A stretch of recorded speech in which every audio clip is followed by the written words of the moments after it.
Good evening, everyone. Welcome to the Minions of the Zoo Tuesday edition. I'm your keeper this evening, Skep Tock, and with me I have Minions Blind Press. Hi, everybody. Prospero. Hello. And the Harry Channel. Good evening. I'm so pleased to be with the three of you and all of chat and all the ships at sea this evening. I had kind of an interesting day getting to fix a sick garbage disposal, which for a one-handed 70-year-old man or 69-year-old man on his hands and knees trying to support the weight of a garbage disposal with one hand and screw in screws with the other. God damn it. It was just an electrifying, so to speak, afternoon today. So, and have about, if I were the type to go get things stitched up, they would put about 2 stitches in the laceration on my right hand. So, yeah, it's been an eventful day for me. Cool. And, so you got to bleed in the process. That makes absolutely. Plus, there's garden chores to do. So you just slip a rubber glove over it and get after it. Yeah, that's right. Because the babies. All of a sudden, I have hundreds of babies. I have to take care of my hundreds of babies. Mm-hmm. So anyway, but the garden is pretty well set up. The peas, carrots, and potatoes are in. We're blowing off corn this year. The peppers are halfway. Half the peppers are in because we decided to plant a bunch more. And the watermelons are in. And the cantaloupe. No, I'm just kidding. We're not doing cantaloupes this year because reasons. So anyway, that's the we're growing a boatload of sugar peas because they grew so well last year. Good. And they freeze nicely. Oh yes, they do. Sugar peas, what we Canadians call snow peas. No, these are snap peas. They're similar to snow peas, but they have individual capsules with 2 peas in each one. Okay. Yeah, it's the pods, but they're thick. They're plump. They're thicker. Yeah, you can snap them. Exactly. Plump pods, and you can eat the whole thing. I've gotcha. Like sugar snap peas. Yeah. Because up here, we like snow peas are like the big flat. Yeah. You can't eat the. They look like somebody stomped on a fava bean. Yeah. I guess you can, but I don't. I've always eaten sugar snap peas. I eat the whole thing. Yeah. Regular snap peas, I don't. My grandmother always cooked the whole snow pea. We just snap the ends off of these and then eat the whole the part with the little string on it. Yep, that's what Grandma does. She just took the string end off of the snow pea. But you don't like the fiber? Yeah. You don't like the floss?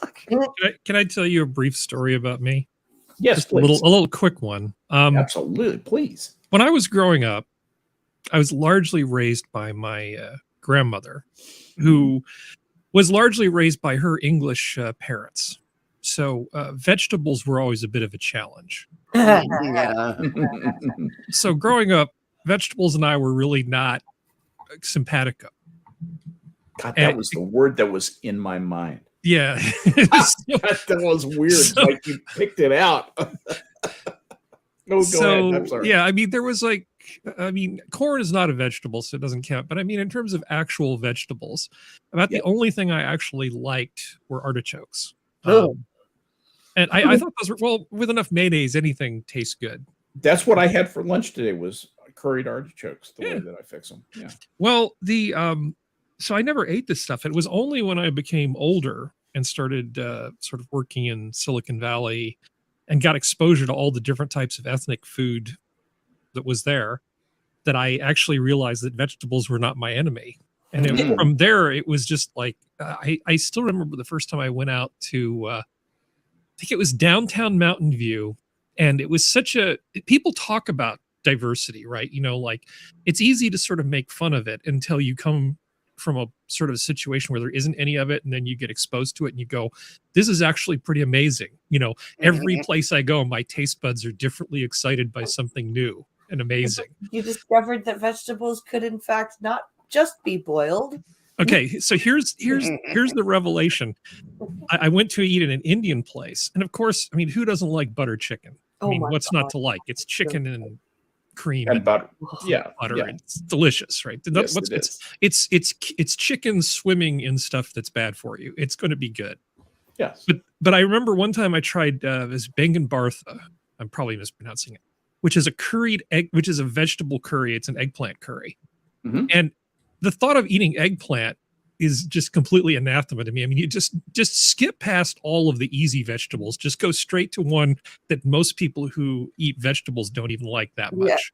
You know, so I went straight to eggplant, and I'm like, this is amazing. It was like the most amazing thing. And then next thing you know, it's like, oh, maybe I'll try some legumes. These are great too. You know, everything's great. You discovered them, I basically. remember I actually called up my grandmother and I just said, what were you doing for, like, you know, the first 18 years of my life with vegetables? You know, so I actually tried as best as I could to introduce her to them. Like, Yeah. here, look, you know, you're not so old that you can't actually try to eat something that isn't crappy. You know, that isn't just sort of boiled, tasteless broccoli covered in melted cheese. Where was she from? Where did she grow up? California. California. But she was raised by her English parents. Okay. Yes. So Begins- she learned to cook from all of her English The ancestors. English cooking genes. Yeah, so it was like she'd say, "Well, just have some broccoli; it's good for you." And I remember telling her there's no way that boiled broccoli covered in melted cheese sauce is actually good for me. Yes. I'm actually No, doing my body a favor by not eating that. you're not wrong. You're not wrong. You know, the thing of it is, all right, since you bring it up, the deal, the pyrolytic temperature of ascorbic acid is around 140 degrees. If somebody wants to look that up, it's not atypical of water soluble vitamins to have a relatively low temperature at which they become not themselves. They become basically carbon dioxide and water, which is essentially what happens. But they vanish from the scene into constituent parts, and because they're usually big, interestingly formed organic molecules that have a number of bonds that could go away in a moment. And so you heat these things up, and you really do, when you boil something to death like that, you really do strip the vitamin-based nutrition out of it. You really can do that. Yeah. And so what you're left with, you know, in the case of broccoli, broccoli's a big iron carrier. Yeah. And that would be it. It's iron iron, fiber, and it also is a vitamin A carrier, which has a higher pyrolytic temperature. Although the thing is, if you just keep the temperature up for long enough, you'll degrade almost any vitamin that's in there. It's really not good for you, Harry. Well, two thoughts. Well, I mean, for one thing, you can see the water that the broccoli boiled in. Yeah. And it's pretty obvious the that nutrient T, the goodness is disappearing from it. Yeah, it was an interesting time, sort of as an adult, learning that vegetables and legumes were okay. You're not alone there. Uh, Cree had the same experience. He had the And so exact did I. same experience because his mother would take frozen vegetables and cook them in a pressure cooker. Oh God. That's terrible. But to make matters worse, my supposedly English, not English grandmother didn't even have the fucking decency to bring some HP sauce into this house. What is wrong with her? If you're going to do the English thing, at least do it properly. Right. Yes. I didn't get Branston pickle. I didn't get HP sauce. I didn't get any of that stuff. That's awful. Well, it's just I know. wrong. You know. Hi, Jenna. Hi. Clearly It's abuse. child Hi. abuse. Yeah. Welcome, Jenna. How you doing? I'm alive. Yeah, good. Alive is good. Good to hear you. We're just going around saying hello to everybody. It's just want to hear what's going on. Prospero, how was your day? It was fine. It was busy. It was- Cree had to have some dental work done that was Yeah. kind of unpleasant under general anesthesia. So I've been, Yeah. making sure he took his meds, and he, once he got over the Valium, he, he was okay. Yeah. I just was like, look, just indulge me for a day. Yeah. After that, you can go back to feeding yourself. But Yep. that was it. It was just kind of busy. I went to the grocery store while he was getting ground on, and Mhm. they called me as I was heading home, and I just hung a U-turn and picked him up because it was so bloody cold here Yeah. that I didn't have to worry about the groceries because it was still in the 20s when we left the house at 9:30. Yep. 20s. Wow. It was disgustingly cold yesterday here and today. Today was a little bit warmer, but yesterday was awful. Today was a lot It's better. freezing. A lot better. The wind began to die down finally. Yeah. And the March sun being higher anyway Mhm. tends to mitigate. But the past several days where it's been so cold, And cloudy. it's been windy. Yeah. And I mean, I'm not accustomed at the end of March to seeing wind chills being listed. Yeah.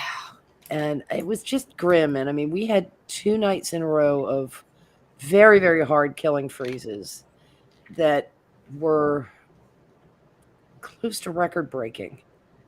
I mean, I think it may have gotten down to 22 last night, and that was our low record.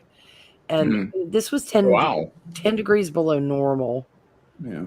For That's a lot. this time of year for us. And Yes. with the wind, it was just friggin' grim. Yesterday it felt like -12 Celsius here, so that would have been, I think, like high teens Mm-hmm. for you guys. Yeah, it's nasty. In March. In fucking March. I'm like, what the fuck? Well, we have End of fruit March. trees blooming and that kind of thing. And, they're like, well, our temperatures were abnormally warm in March until this. And it's like, they weren't that goddamn abnormally warm. It's just... I'm just hoping that since March is ending this way, that April's gonna be like nice. Well, isn't the whole saying? in like a lion, out like a lamb, Yeah. out like a lion, Yeah. in like a lion, out like Yeah, screw the lion. Bring me the lamb. I'm ready. I'm ready.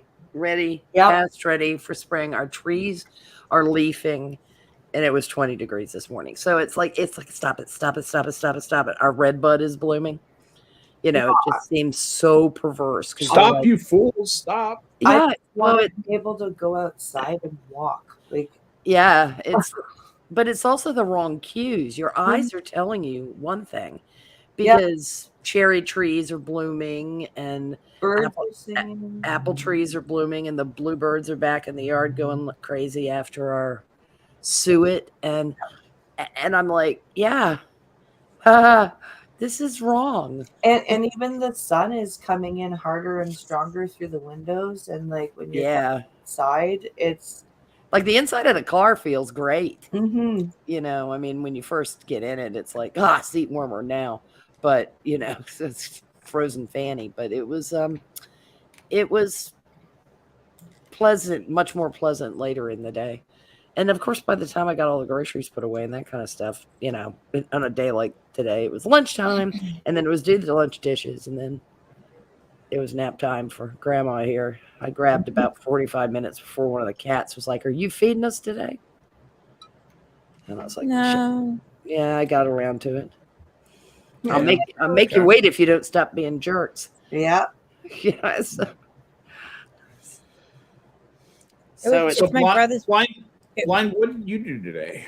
So today, I got a new Audible Light request through to the city, and You're talking about a street light Yeah. kind of attachment that makes the signal audible to Yes. people who can't see. Yeah.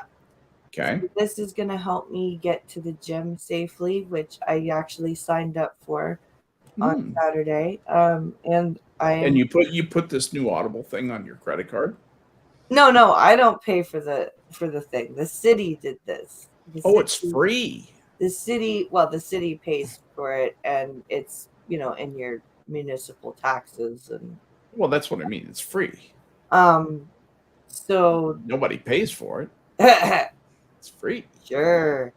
But yeah, so and I've also I got signed up for the gym on Saturday, and I'm gonna be working with a really, really awesome personal trainer who's she's an English major nerd. So this is we're gonna get along well, I think. And she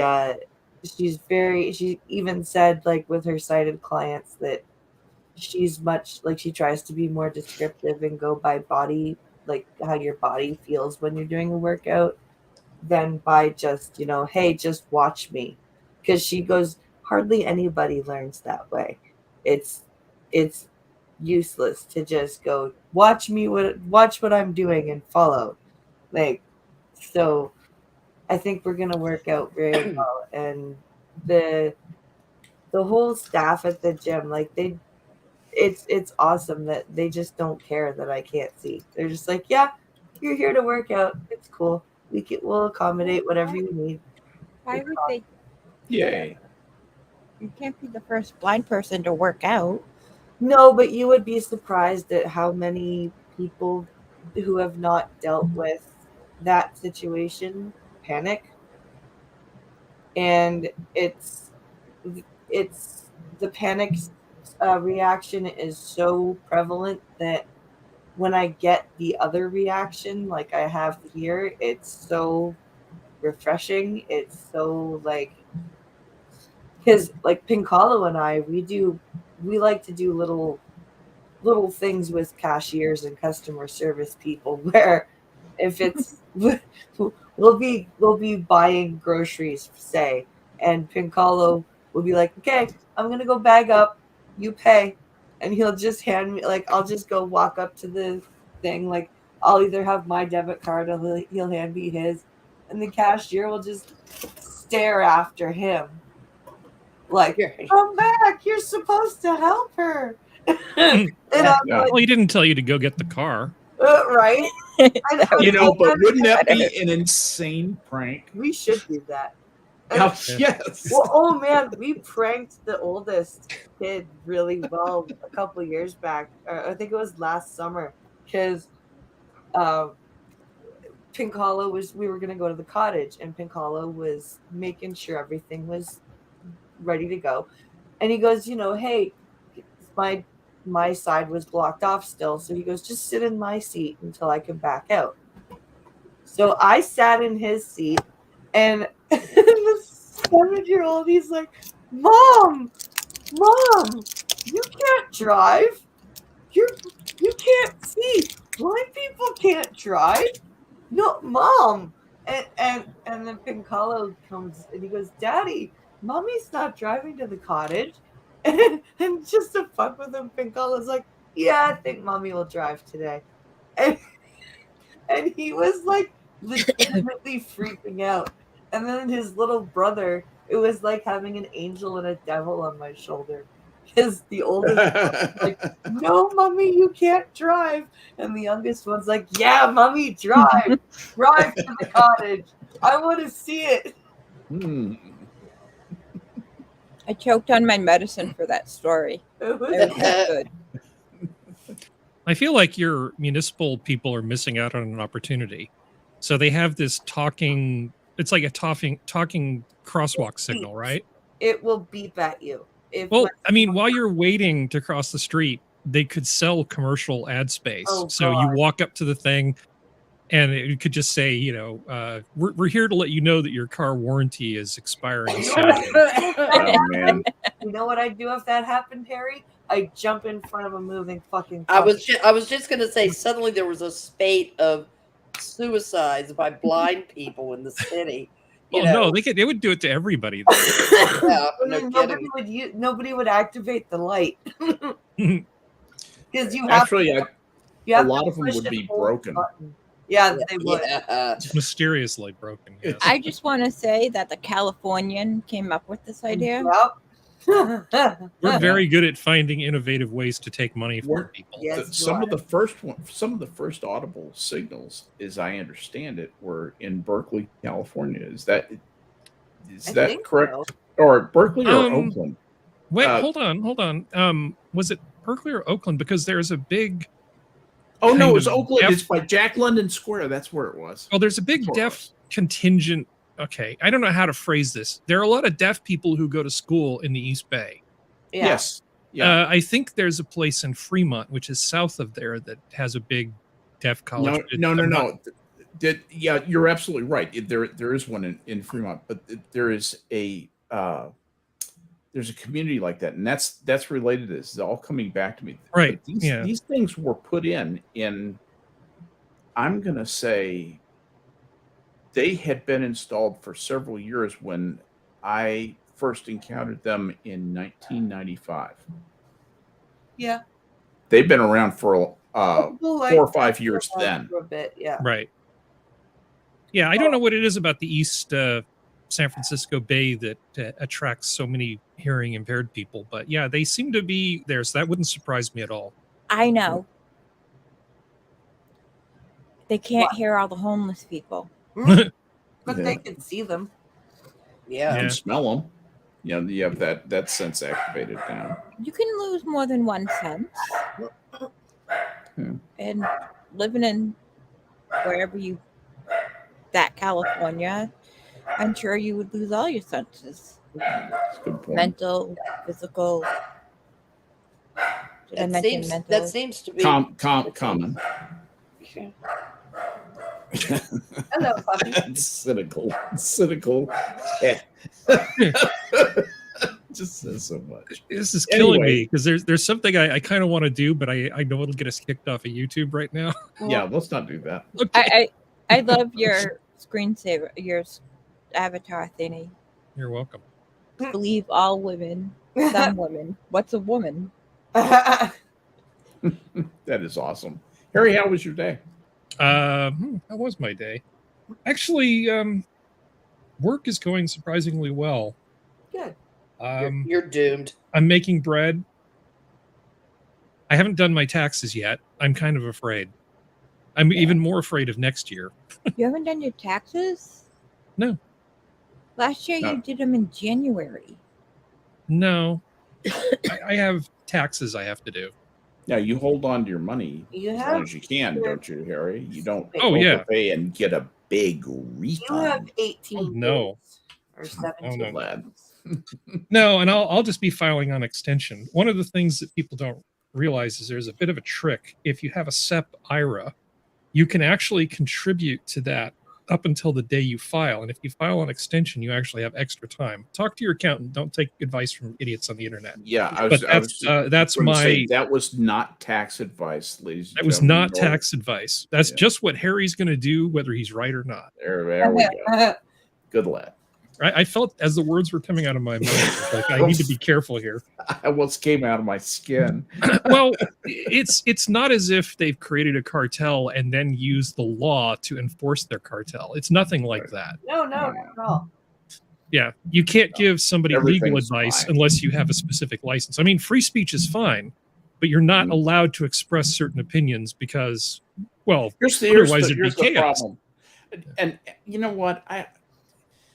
Prospero, check me on this, but the idea is it's not illegal to give the investment advice. The problem occurs when you cause harm by making a misrepresentation that you know something that a reasonable person would assume, and then they take action based on that, and they suffer harm because of your misrepresentation. Isn't that where that I stems from? think that's what it is, because of course people can't be responsible for their own actions. No. Can't possibly have that. No, But, God damn it. yeah. I mean, it's one of the reasons that we're in the pickle that we're in, is that people have just been like, how am I to blame?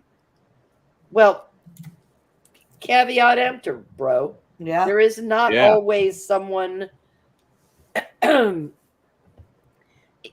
shit happens to people. They fall for shit. I mean, that's what Barnum was talking about. And it's like, just beware. Look into things. If it sounds too good to be true, it probably is. Contact an accountant. They can only charge you so much for a phone call. You know, the internet's out there. That wasn't around when we were younger, or 20 years ago, Yeah. really, if you think about it. You know, you couldn't Google, hey, can I do this with this kind of IRA? Yeah. Yeah, there's a ton of bad information on the internet. I think trying to Google financial and tax advice on the internet is almost Oh. worse than trying to Google health advice. Yeah. Yeah. The likelihood that you will end up in a very bad way is very high. Well, Because calling the IRS is a good way to get your taxes audited, because those fuckers don't know the code. Oh, And- that's actually terrible. If you call, they've done studies where they've called the IRS and asked them fairly Yes. basic tax questions repeatedly, and found that what was it, like 50% of the time you end up getting the wrong advice Yeah. from the Right. IRS helpline. Even if you do what they tell you to do, and you can document that, if it is determined by a court later on to have been the wrong thing, the IRS has no liability. You get no help from them for following their instructions. You are the one who has to be responsible for knowing that you're doing the wrong thing and that the IRS is telling you to do the wrong thing. Yep. Because they provide advice, they don't. They make the command you to caveat do it. emptor. They make the caveat emptor rule stick when it's the government, Right. but they don't do it with its individual citizens. Yeah, and let that- the sucker beware. Yeah, and it pisses me off because it just, people ought to take more care. I mean, I actually, for something in politics related, I really appreciate the fact that they want financial literacy out of high school graduates Mhm. in Florida. Mm-hmm. I think that is genius. I think that other states should be looking at adopting that, because Knowing we how have. I agree. I'm sorry, Jenna, go ahead. knowing how to pay bills and balance your checkbook and stuff. Yes, yeah. Yeah, That home should be economics. Well, they didn't teach that in my home economics class, Harry. Well, I mean, I it did- broadly falls under that Yes, it does. umbrella, which is how to basically run a household. But they never Mhm. did. You know, they did not do that when I was in school because, Because men handled the finances. well, no, women We were didn't do Not it when I was in traditionally. school. women were getting liberated, and they weren't learning. You know, you weren't required to type or learn Greg's or any of that stuff, and they weren't doing that Mm. kind of home economics. I learned to balance a checkbook from my parents. Yep. When I got a checkbook for baby, you know, I got a checking savings account for babysitting. I learned from my mom too. She always, like, because she was a single parent, and she, like, when I got old enough to understand, like, she was always talking to me about, you know, money. Like, I always, you know, I always, if it was, Mom, can we get this? You know, sometimes it was, no, honey, not right now. We can't afford it. And like, I learned from a very young age, even going to camp and being given money for the tuck shop, I would come home with money left over. And Mhm. when we got to high school, there was a careers course that it was like worth half a credit.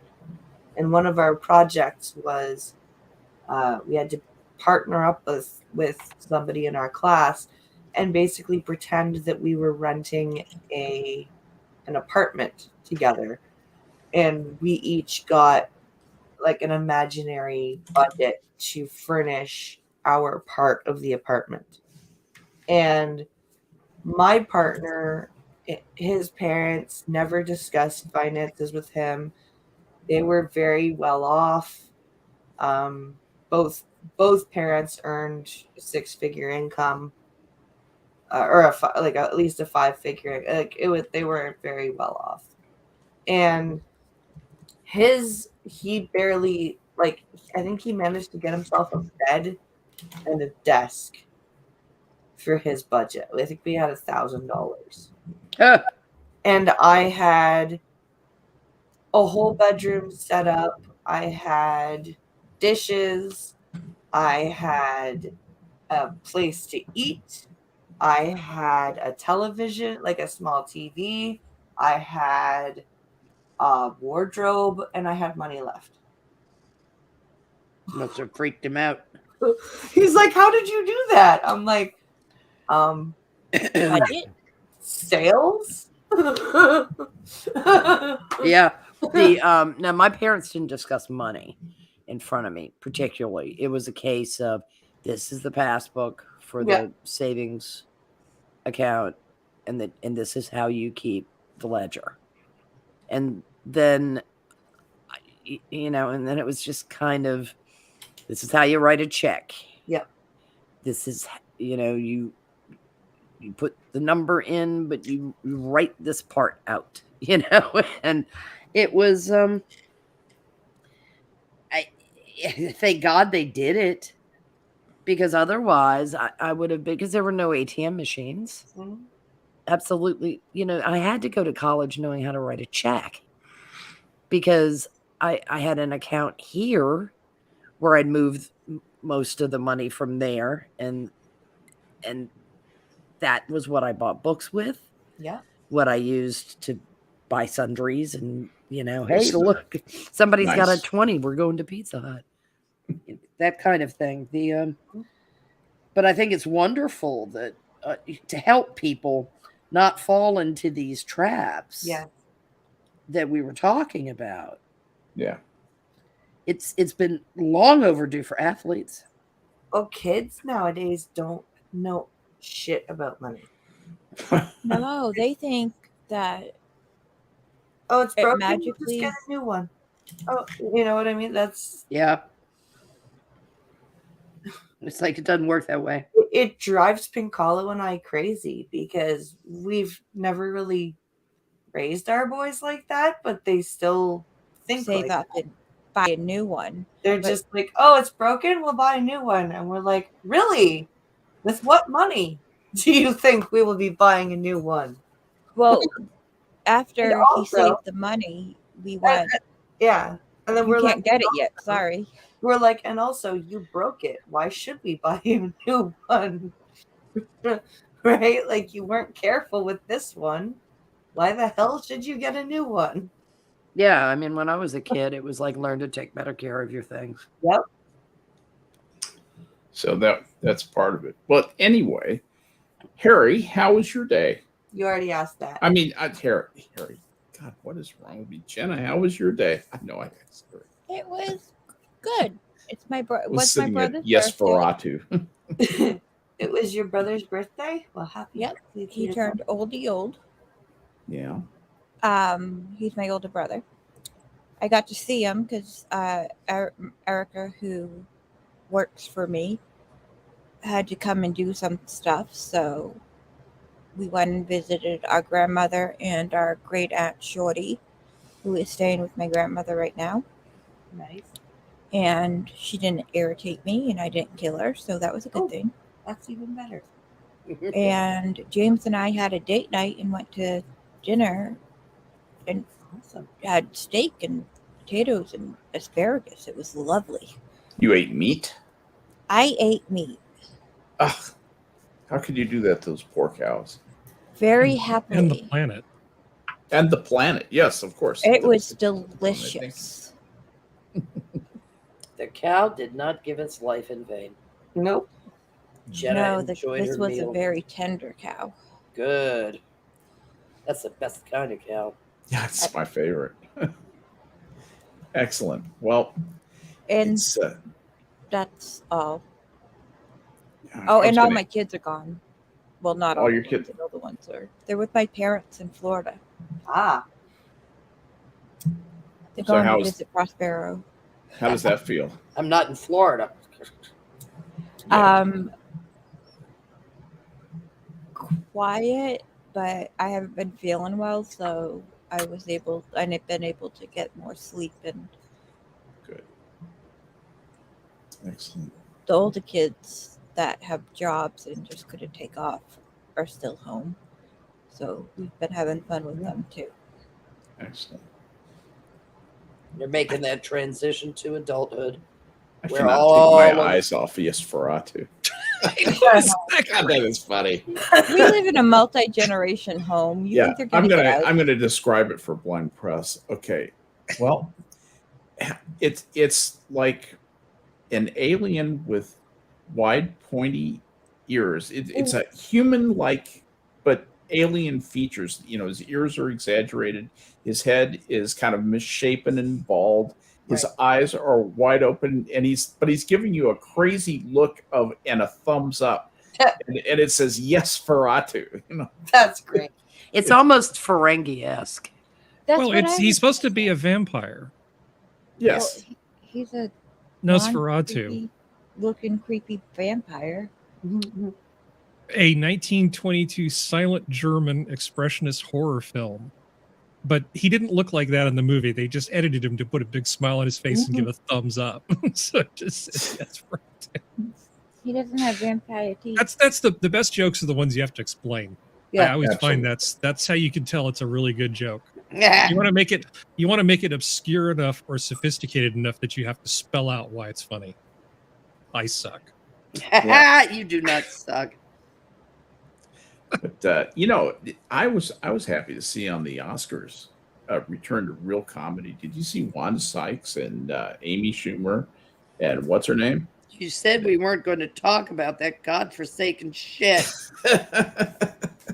They were awesome. I thought. Men, am I right? I thought. Ha I thought we were going to talk about a man literally open palm slapping another man on national television It was an He homage to slapped like the a three girl. Stooges. because his woman got mad because he was laughing But when you looked over at Jada, she right was up not. until Jada went, and I guarantee you this conversation was like, boy, what are you laughing at?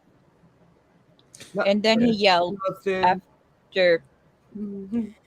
poor guy gets bitch slapped. And I mean, like, I know they apologized to each other, but I mean, had they not, I mean, I think one of the reasons that Will apologized was because he knew that he was about to become the centerpiece of Chris Rock's next stand-up comedy special.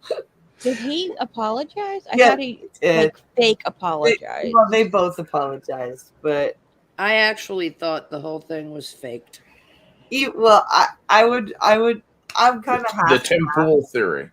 I'm half and half. Like, I could believe it was fake, but I could also believe that it was not, and I could believe that Chris Rock, like, because if I was Chris, and I've watched enough of Chris Rock's comedy and his movies to know that this would be something that he would be like, oh, thank you for the content. Just thank you. You know, Well, it's like, When he looked up and said, "This is the greatest night of television ever," or something. yes. Or like right after he gets slapped, he goes, "Oh wow!" And the Well, way he's laughing. I mean, and he the was. the way he said "Oh wow" came out. It sounded like "Ooh," you know. I just got Well, he was whatever laughing. by Will Smith. I mean, he was laughing. If it was fake, it would make me feel better because that was never mind.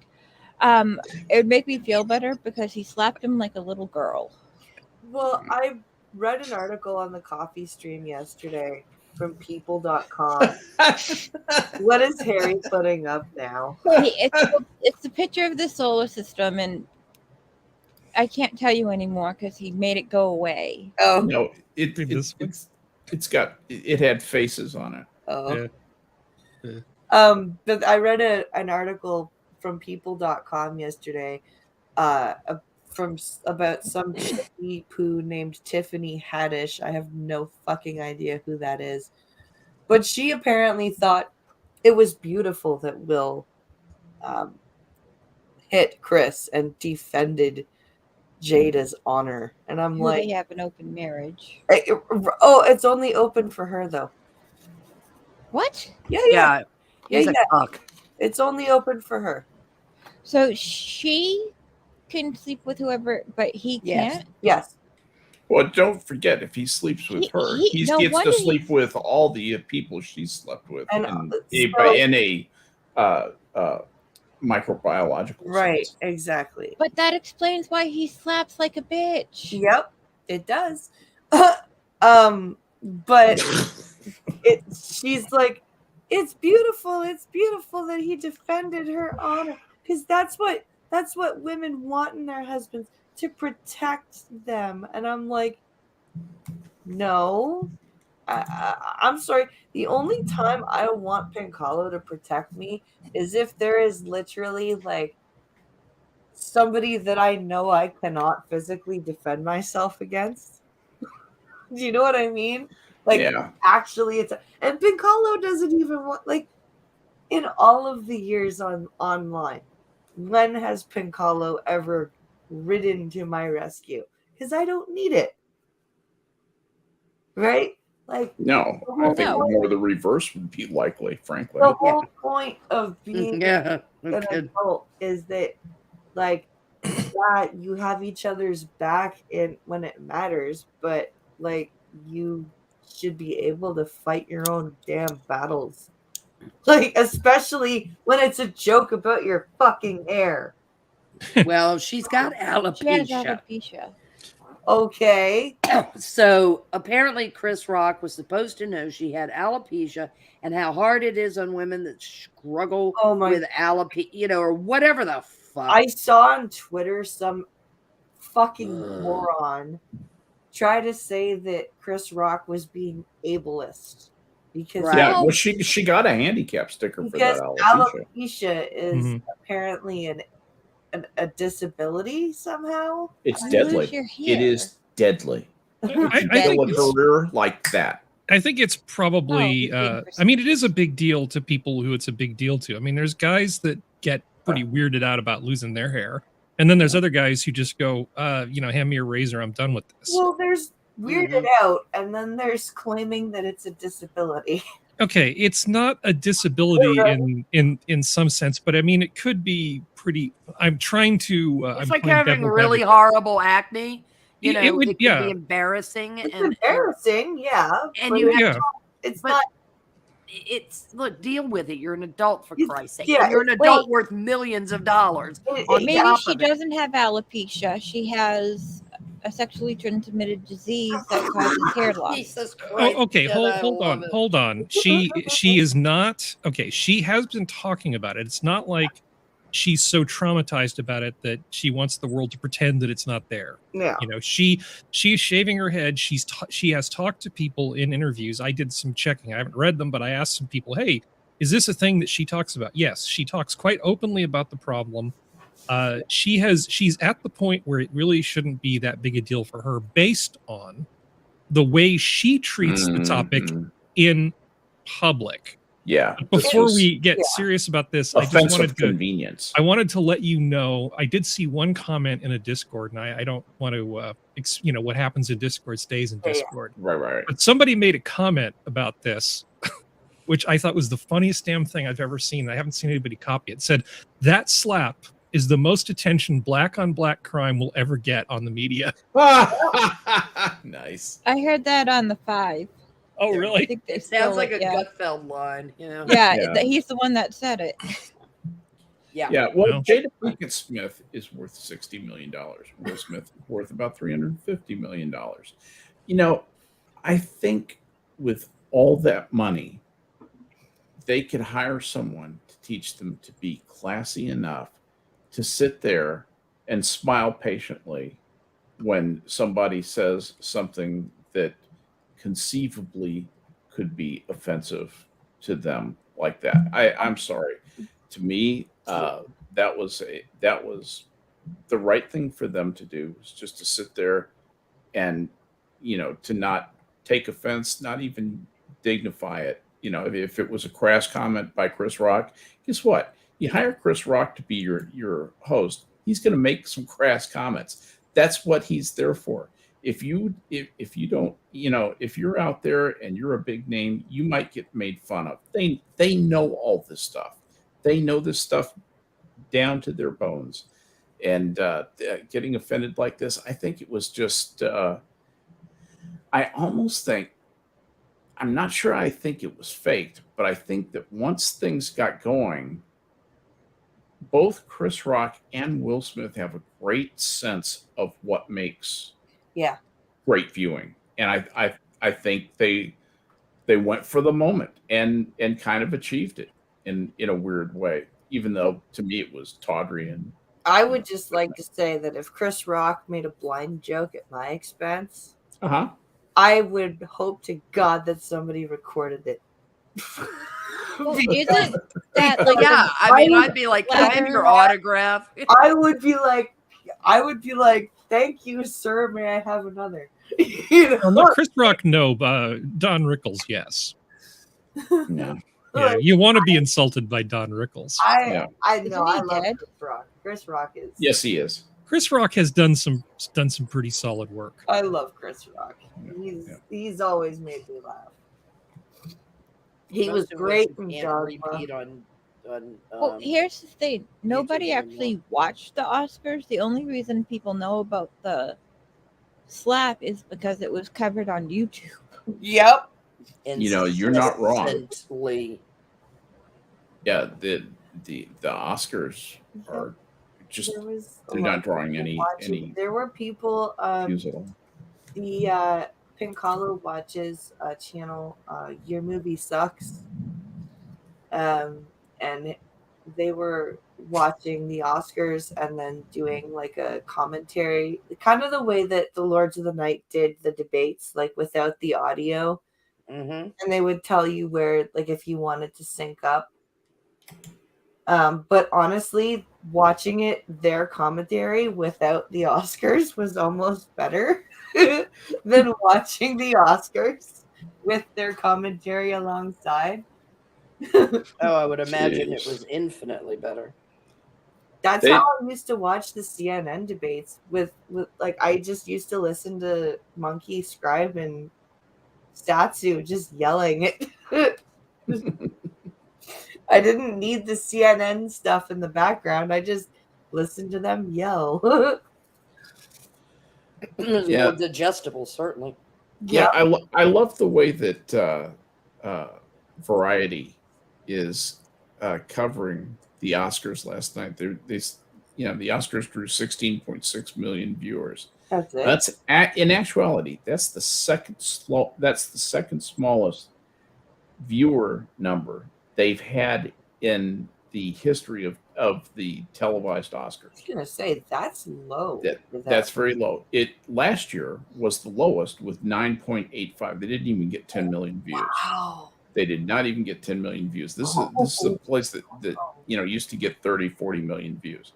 So they got 9.85. And so Variety comes out and says, boy, it's a great success.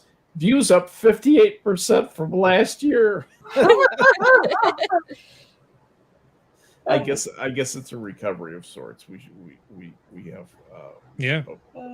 but that's a weird thing to talk about. I didn't necessarily want to jump down that rabbit hole. The thing I wanted to talk about with the Oscars, and it was just as I mentioned, really, I got to be careful, I guess, was the non-comedy of Amy Schumer, Wanda Sykes, and the other lady who I can't remember. And it's sad because Wanda Sykes used to be She used to be pretty funny. Yeah. And there was nothing funny going on. There was absolutely nothing funny going on. They said the word Florida, then they all started saying gay, gay, gay, gay, gay, gay, as though Florida had tried to pass legislation that said, wouldn't let you say gay, except that never really happened. So I don't know. That was weird. Yeah. Anyhow, we live in interesting times with it looks like things are kind of hitting some kind of changing point in the Ukraine, but Joe Biden plunges ahead, and this was from something Harry posted in Discord. Budget highlights: Biden says $5.8 trillion plan shows his priorities. Let me just share this up. This is in the New York Times, and this is great stuff, man. To see the president just blindly plunging ahead as he. There we go, and we share. Right, and let me embiggen me. There, is that big enough? Yes. Yep. You might want to make the text a little larger. Yeah, I can do that. Oh, You know, having looked at my Saturday show, realizing that I did the whole thing with like text so small nobody could read it. That was awesome. before you start, I actually need to duck out a little earlier than usual because I'm actually pretty tired. But I didn't want to ditch you guys because I've been doing that a lot lately. So I wanted to actually show up and hang out with you guys for a bit. Well, thank you for coming by. Are you doing Canadian Wednesday tomorrow. Canadian Wednesday tomorrow? And and then Friday will be a regular coffee stream, and then Saturday we'll be doing episodes 4 and 5 of Picard, which will put us caught up with the episode releases. And I have a lot to say. I still have to watch 4 and 5, which I'll be Shutting doing up Thursday night. I'll be watching that Thursday night, probably Good. in Discord. And I found a way. I figured out why described video wasn't describing, so I fixed that. Are you going to cover that ridiculous recent exchange from your parliament where the minister was being asked about the price of housing, the increase in the price of housing? That's probably going to be tomorrow. Okay, good. Absolutely You don't glorious. Pretty epic. Yeah, because I'll be going back through question period, and finding some good clips. Because Functional and I always like to rail at question period. Yeah, Well, I'm sure you're very proud. Well, Polyev is worth being proud of, though. He is. He's a good guy. No, the guy asking the questions, he pressed the point, and the other person made himself look really foolish. Or Polyev. That's Polyev who was. He's also in the leadership Pressing the point. Conservative Party. Yeah. Yeah, he's quite good at that. He got Trudeau to look like an idiot. He's great. Yeah. That doesn't take much, but You got another 5 years of the idiot coming up, though. Oh God. I don't think he'll actually be reelected. Okay, Guaranteed. so Guaranteed. Before I go, let me explain what he just did. So him and the New Democrat Party just signed and this is what it's actually called, confidence and supply agreement. But, and they made this very clear, they are not going to be a coalition government. Now, what this means is that the NDP has the power here to go, we won't back you if you don't supply the ideological things that we want, like national pharmacare and universal basic income and nationalized dental care, because we haven't spent enough money in the past few years on COVID. We got to spend more. UBI in Canada won't be inflationary at all. Oh, It'll no. be fine. Oh, no. It'll be fine. It'll be great. No, just institute price controls. That actually would solve it. Don't increase the the amount of money that people get. Just force people to sell things for less money because they're just greedy capitalists anyway. So Yeah. this is So, fine. Oh, Yeah. it's Fine awesome. dog is burning. Wow. All right. Well, listen, go to bed, get some rest. Thank you for coming and You're hanging out welcome. with us. It's always a treat to have you on. And Glad to be uh, here. we will see you in the interwebs tomorrow. All right. And Have what time is your stream tomorrow? What time is Canadian 12 Wednesday? Eastern, 11 a.m. Central. So we're back to daytime. You're back to daytime. Yeah. All right. Just want to make sure you got that out there. Oh, and also, new thing on Saturday nights in Discord. It's Saturday night showing. We are going to be doing two weeks out of the month. We're going to be watching a TV series, and 2 weeks out of the month we'll be watching a movie. So Excellent. that starts at 10:30. I might slide by for that. Yeah, you could pop by before the Minions. Yeah. Yeah, for at least an hour. Yeah. It'll definitely. probably start around 10 or 10:30, depending on when the kids go to bed. So, yeah. Oh, sounds good. All right. Well, go get your beauty rest. all right. Not that you need it. Bye. Good night. Night, Ed. Bye. But so I got this. I looked at this New York Times article that Harry sent me. I was reading it, and at the top of it, and I don't read the New York Times a lot. The reason I'm reading it now is you get a few free articles every month. It's not like I'm subscribing or anything. But they have a little box that says, "Here's what you need to know," and I thought, "Oh, this is great! It's going to be a summary of the news. It's going to give me information about what's going on," right? Mm-hmm. And so the headline is, "The president's proposed budget would raise taxes on billionaires and corporations as well as increase spending on the military and domestic priorities like affordable housing, supply chain issues." Okay. And then here's what you need to know, box.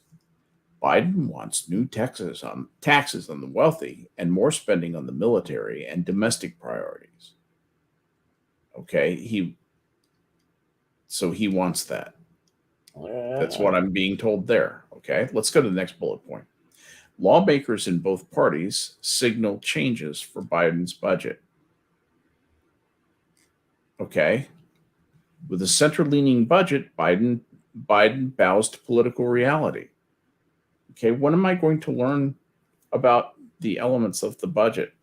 Biden proposes a tax on billionaires as he looks to fund his economic agenda. Anyway, what these headlines are all editorial. Mm-hmm. Mm-hmm. Every one of these things, deficit would fall by $1 trillion over a decade under the proposed budget. Right. Seriously. No, it won't. Seriously. Come on. I'm a little tired of people peeing on my leg and telling me it's raining. Exactly. And that's a whopper. Oh my God. And like this, with $45 billion proposal, Biden takes whole government approach to climate change. All right, let's expand that one. Let's go look at that. And it says with $45 billion proposal, Biden is going to take whole of government, whatever that means.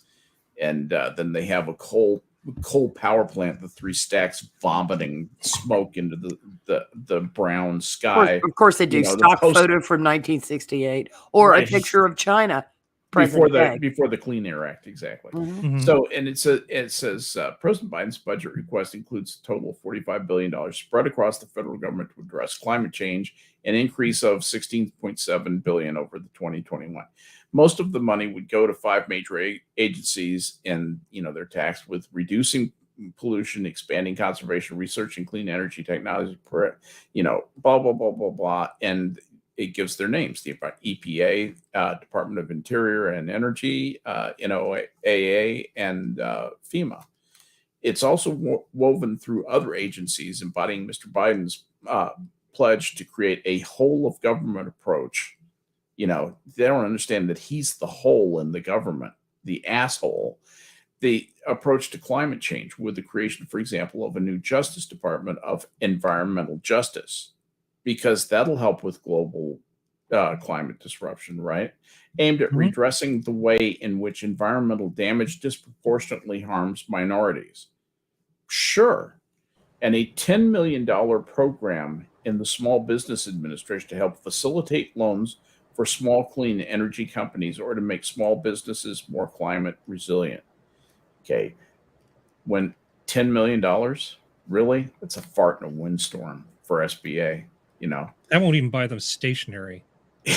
You're not wrong. That's But while the budget documents promote investments in environmental justice, just the presumption that, you know, this is going to somehow make the world more just in an environmental sense. All these undefined terms, just mindless positivism toward anything that Mr. Biden wants to do. And you remember that the New York Times used to refer. They didn't say Mr. Biden. They didn't say Mr. Trump. They said Trump. But Biden gets a Mr. I just noticed that. Anyway, Mr. Biden himself has in the past talked about what the executive branch will do because he's bored. Last summer, he directed the EPA to create an ambitious new rule designed to accelerate the nation's transition away from gasoline-powered engines and toward an all-electric vehicle. Okay, what makes Vehicles the so electric? that half the new cars sold in the United States would be all electric by 2030. Right, so you can have the coal plants that they just showed a picture of generating the electricity for the fucking electric cars. Except they're going to regulate those out of existence, and with the shutting down of using liquid, no natural gas pipeline, no coal, and if they can just shut down oil, we'll be at net zero in no time. It'll be all electric because the magic fairies will fart up the electricity for us. But the lithium batteries don't disintegrate. Oh, that's okay. You can use And they're child great mood regulators. slave labor to just tote them around the world, so that they're never in one place at the same time, because they're using the kids to dig it up.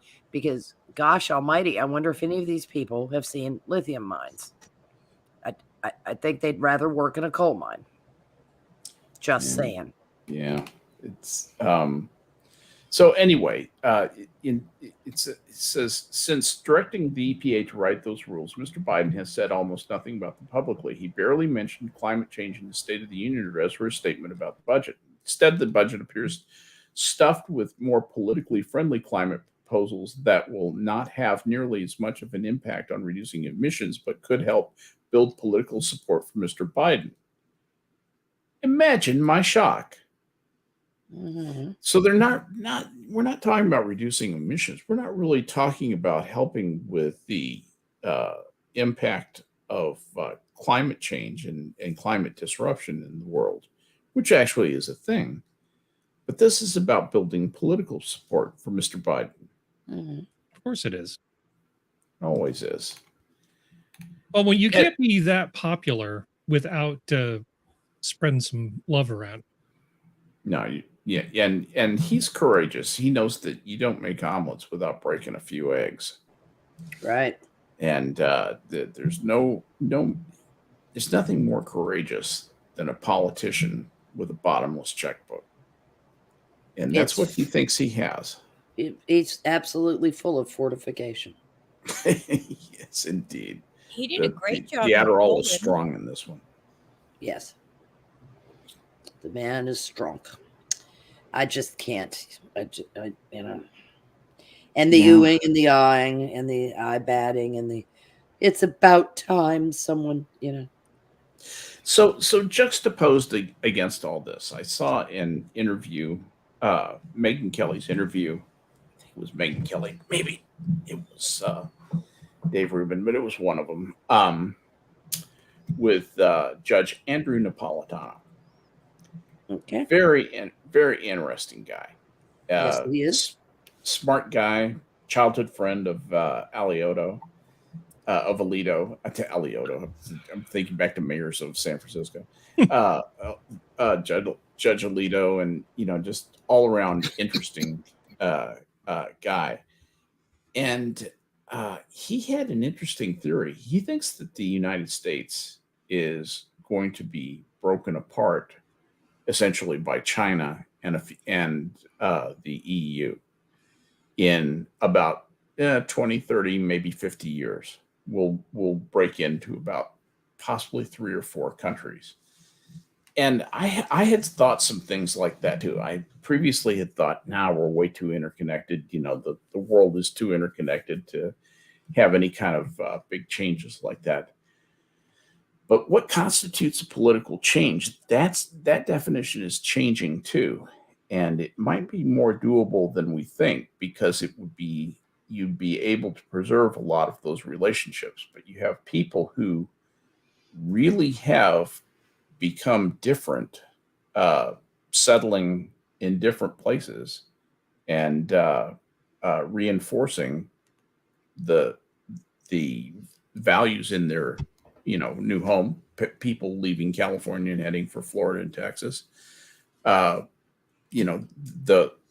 floor Tex country will be one. I don't know how high it will go. I suspect it will go like the old Texas territories, probably through a lot of Colorado and up into Idaho.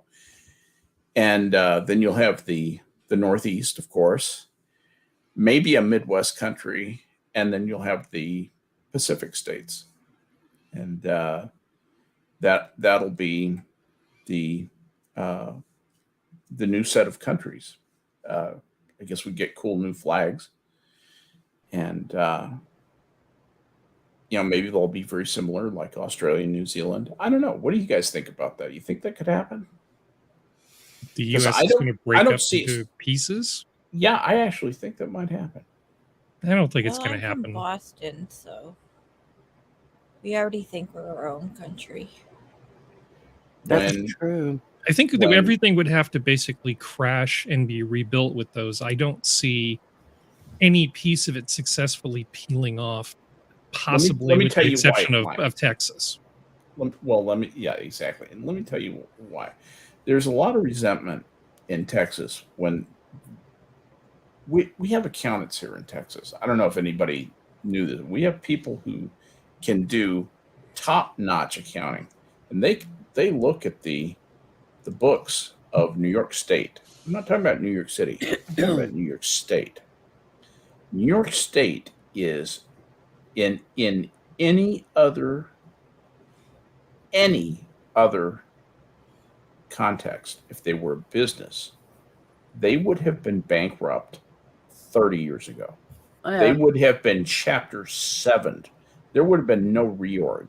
They would have been broken up for scrap. Straight into receivership. Yeah, exactly. Ditto Illinois. Yeah, Illinois would have been gone. And here's what's going to happen. These people are going to come down and say, okay, we don't only want reparations. We have a rescue fund to rescue New York and rescue Illinois, and rescue all these other rescue Michigan, these places. Yeah, Texas and Florida are going to say, go fuck yourselves. Exactly. And the federal government said, well, it's a tax, you have to pay this. And we'll say, no, we actually won't. But the thing I think that will be the harbinger of all this is when you see some of the states stop taking big federal money, like big federal highway money. Uh-huh. And the other thing that might bring this around is when states start doing a higher and higher percentage of their business in crypto. That's going to be a whole different deal. Yep, and that's going to set off a firestorm in Congress. Skep? Oh, yeah, they'll out. Skep. Wait for crypto to be outlawed. I'm sorry, Jenna, go ahead. I need to bow out. I have a migraine that my meds didn't even. Oh, I did it again, didn't I? I'm sorry. I'm sorry you're feeling bad, seriously. Get some rest, sweetie. I will. Get some rest. Take care of yourself. You got your medicine, right? I'm thinking of taking the meds, the pill too. Yeah, I would. Well, we don't give medical advice here, of course, but check with John. Check. Yeah. I will check with John. Yeah. Sounds like a plan. I would check with John. All right. Night, guys. Night, sweetie. Night, hon. Yeah, she's got in-house. I give my wife migraines too. I don't know how I do it. No, it's you. She. I know. I'm Yeah. just trying to make a little light of a, She had a I busy. just She had a feel busy sorry for her. day. She had a busy day. Yeah. You know, had a date night, and the piper always demands to be paid. Well, she doesn't have alopecia, so she should just be grateful. Yeah, that's right. Well, Thank God for that. we already know her husband doesn't bitch slap. Yeah, we really don't know she doesn't have alopecia. No, I've seen a picture of Jenna recently. I have. She does not have alopecia. How do you know? She doesn't have alopecia. It might be a wig. Could be.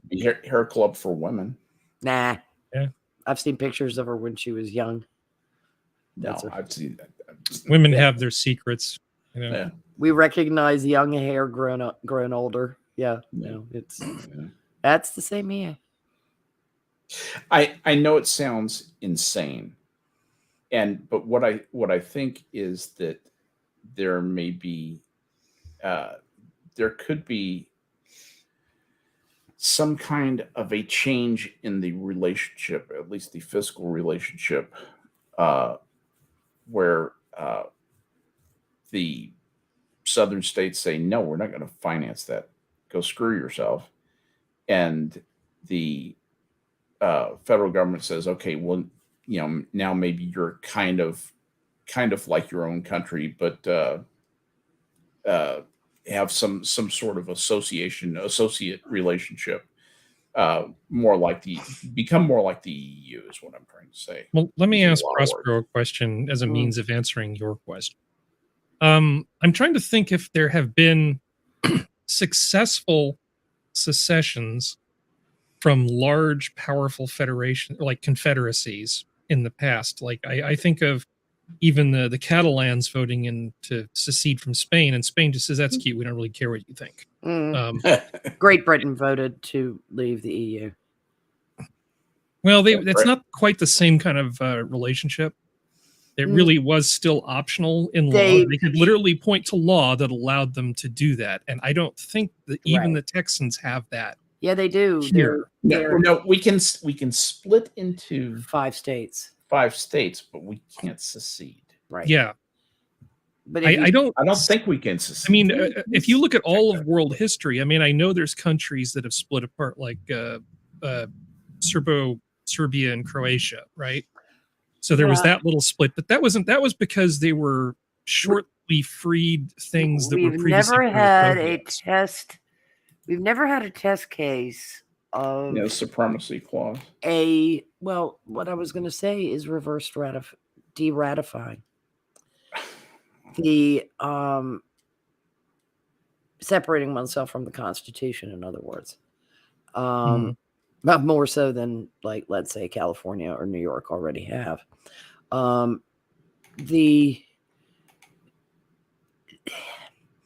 There was the take back from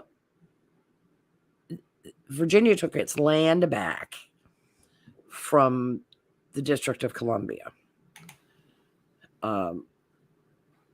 in the 1840s, I think it was 1830s, 1840s, somewhere in there. The legislature decided, no, we're done. Give us our land back. And basically Alexandria was returned. Right. Yes, exactly right. To Virginia. Virginia, yeah. And Maryland did not. So that's you can still find the markers, the stone markers in the ground from the original survey. I can believe it. Yeah. And they're there in Alexandria, by the way, down there by Old Town. Yeah. Because that was the section that they took back. They just said, no, you're not having it. And that was a peculiar enough thing to reverse ratify an agreement like that. But we've never had anybody say, well, we voted to ratify something and now we're reneging on that vote. We've changed our minds. we no longer want to be part of the Union. We took a vote. Other than the secessions of the Civil War, which were all tied up to all kinds of stuff that had to do with the Articles of Confederation claims, which was totally bogus and just noise. Mhm. It was just noise. Under the Articles of Confederation, it said, yeah, but every one of those states independently voted to ratify the Constitution. And that's how they entered the Union, basically. Mm-hmm. And if they de-ratify the Constitution, I mean, how are you going to get your citizenry to vote for something like that? Because they can tell you that they're going to basically copy the Constitution and apply it to your new separate sovereign area. But until that's done, you'd be in limbo. It's like the Columbia Records Club. Once you join, you just keep getting that stuff. Or like AARP. No matter where you go, they will find you and send you stuff. There's just certain things that you can't get away from. Yeah, the Time Life books was like Roach Motel. Yeah, In, absolutely. You never check out. Yeah. They were terrible. Reader's Digest books were a lot easier to cancel. Oh, yeah. Reader's Digest was always very agreeable. Yeah. I don't see them making the legal case. It would have to come to the federal government itself electing to let a state go.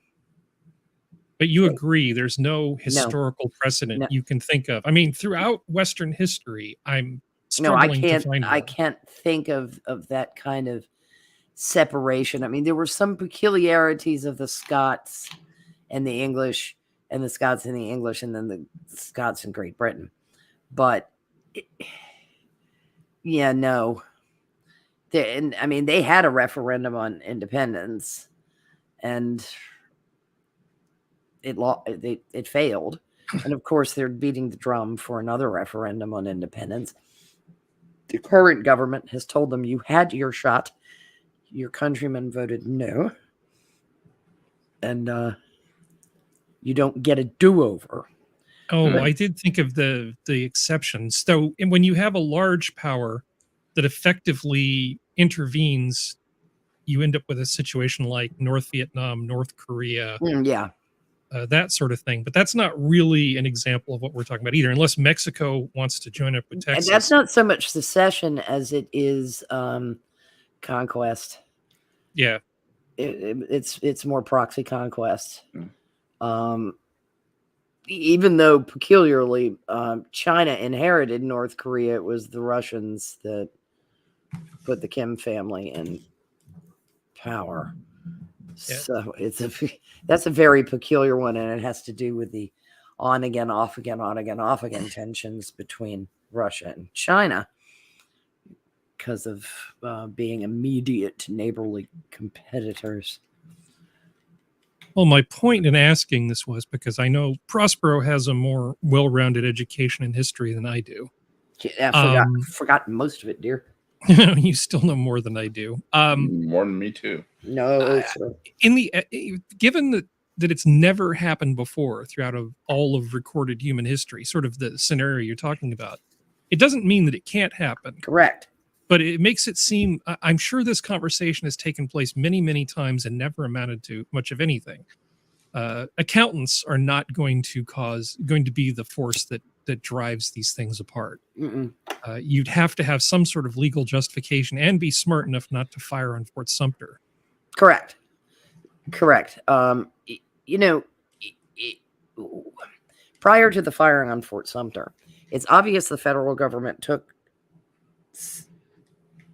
South Carolina seriously because of the what was it called, the Corwin Amendment that was floated. That was an offer coming from the federal government to see if there couldn't be an agreement struck before the Union was rendered asunder. And then the hothead shot at Fort Sumter, and it was like, fuck it. They weren't going to accept it anyway. I mean, it's South Carolina was just.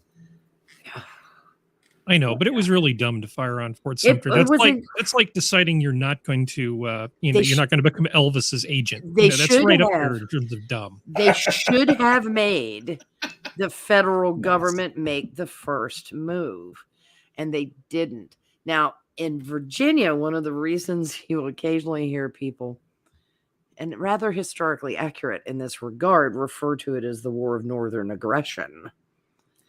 I've called it that. My friend from Alabama calls it that. Virginia was Well, actually. I am your friend from Alabama. So. Virginia, My other friend from Alabama. Sorry. Virginia, after seceding, and almost succeeding, was invaded by a hostile force with intent to put down the rebellion. And the justification was the Confederate States of America had fired on, and Virginia hadn't done jack shit at that point, other than say we're out. And that's why they will try to couch it that way. But of course, there was a Confederate States, and the federal government had, after having been fired on at Fort Sumter, every right to begin to attempt to retake the territory from these rebels. You could make an argument that they could have made a peace of some kind. That's been made a good bit, but unfortunately, the genie was out of the bottle. South Carolina had the bit between their teeth, and they wanted blood. Now, what the fuck they thought they were going to do? They're going to leave it to Virginia to fight it until the Navy got into Charleston and basically said, Charleston's ours now. Yeah. That's what's happened. I mean, South Carolina did not get invaded. Virginia did. They just crossed the Potomac. Of course, first go round, they got chased out with their tails between their legs. The Northern generals were really excellent at the beginning. McClellan was a joke. McClellan was a fucking joke. McClellan was the worst. And he was around for too long. I mean, it was like 18 months of him just like doing drills and fapping around. Right. Yeah, he getting was ready. Yeah. Readiness. Yeah, my troops are the most important thing. We can't have any losses. Yeah, so he comes barreling into Bull Run and gets tattooed and then can barely get back to DC because of all the stupid idiots out of DC that come down to watch the North just put down those stupid, ignorant Southerners. Well, the stupid, ignorant Southerners beat shit out of him at First Manassas. And the roads were choked with all those people going, uh-oh, it doesn't look like the war is going the way we thought it would. And they had Prospero, I thought this was about freeing the slaves. Wasn't it Lincoln that declared war on the South to free the slaves? Yeah, I'm just kidding. It happened. Yeah. Don't even rise to that. No, I won't because it's like, okay, it's like between the historical illiterates and the economic illiterates out there, Twitter is one of the more entertaining places. I mean, it's rage inducing, but as long as you dip and leave, and don't just stay in Twitter, yeah, it can be pretty fucking funny. I mean, it amuses the hell out of me because it's like, wow, how can you? I mean, I've actually flat out told people you really need to sue your school system, and particularly your history teachers, because you don't have a clue. I used to spend a lot more time on Twitter than I do now. That's an interesting point. Yeah, I don't spend anywhere near the same amount of time. I was just finding myself far too aggravated because it's just this constant stream of inanity. There's some people that I always want to check in and see what they're saying, but I find I even don't miss them. I can always go back through their timeline if needs must. Yeah. But it's Twitter is becoming what Facebook already was to me. I go and check on a couple things and then I just get the hell out. Sometimes there are some fun things. Did you see the steak that Petite Nicoco put out in the stake cut into the shape of the United States. No, I didn't. I missed that. Oh, go into my feed. I retweeted it, Right. or hers, but hers is going to have a lot more stuff in it. I'll go look at yours. And she was anyway. That's so. And there are cute things like that. There are cute dog pictures, and you can do Twitter for that. I'm just beginning to think that no matter what you do on Twitter, you're never going to make any difference. It's one thing to be, a voice for change, but if it's absolutely futile, then it might be time to move on. Anyway, I've reordered my day so that I spend seriously, I spend 10% of the time I used to spend on Twitter. Oh, I see it. That's great. That is totally awesome. Isn't that cool? Very well done. Share your screen up. I'll hold on. Let me open it in a new tab. I'll stop sharing mine. Oh, God damn it. Stop opening petite. Well, we can share. No. I can do it. Don't worry about it. Yeah, I got it. I got it right here. I got it right here. I hit the wrong thing. No worries. No. It is very cool. Worries.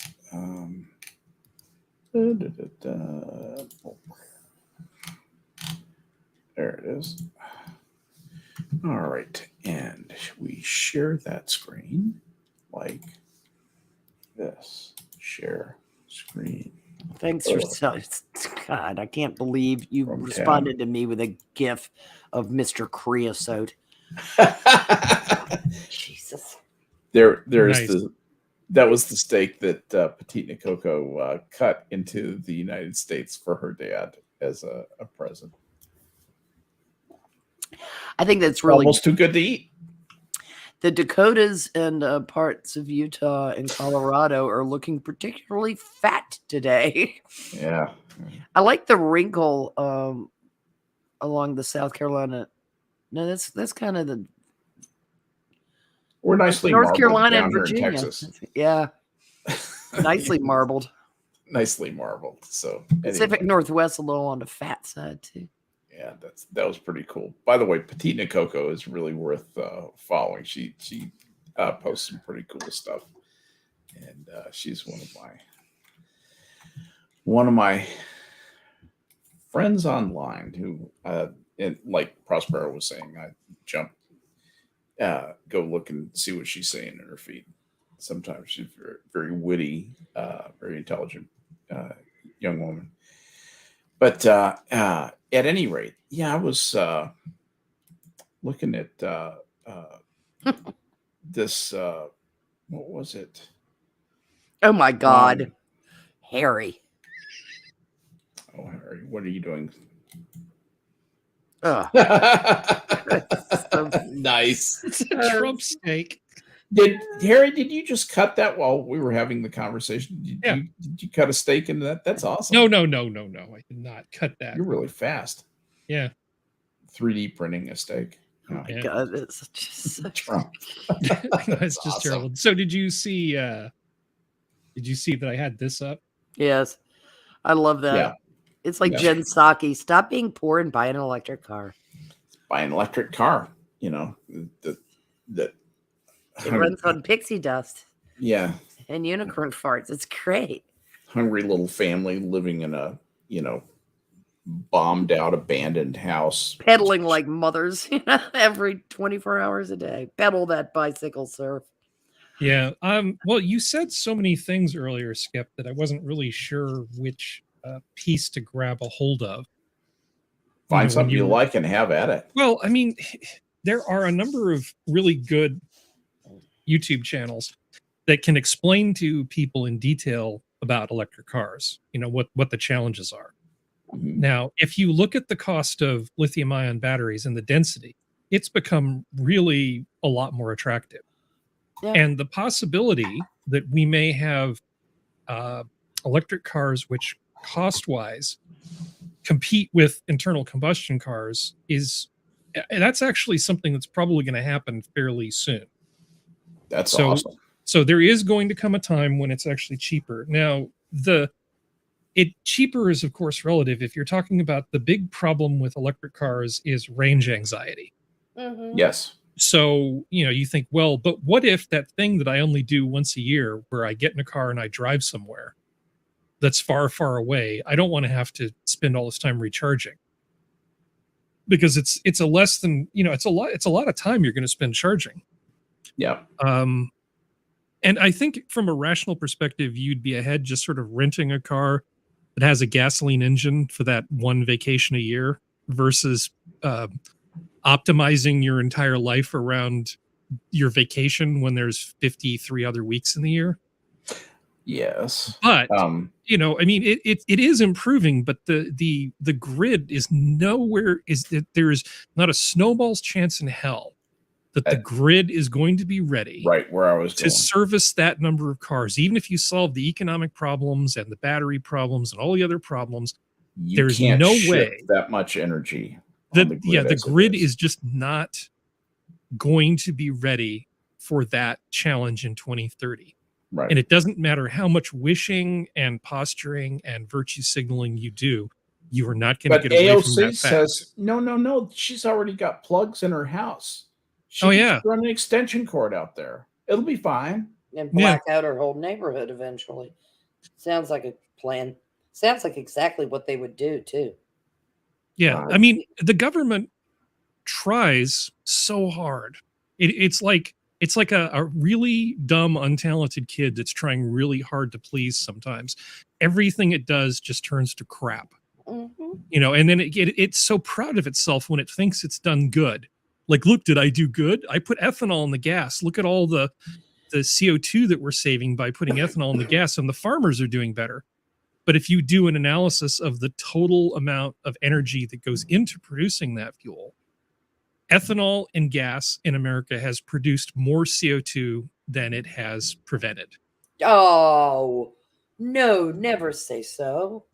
Well, I mean, this is what the science tells us now. Yeah, it's like the fairy stories that people run around saying solar will take care of that.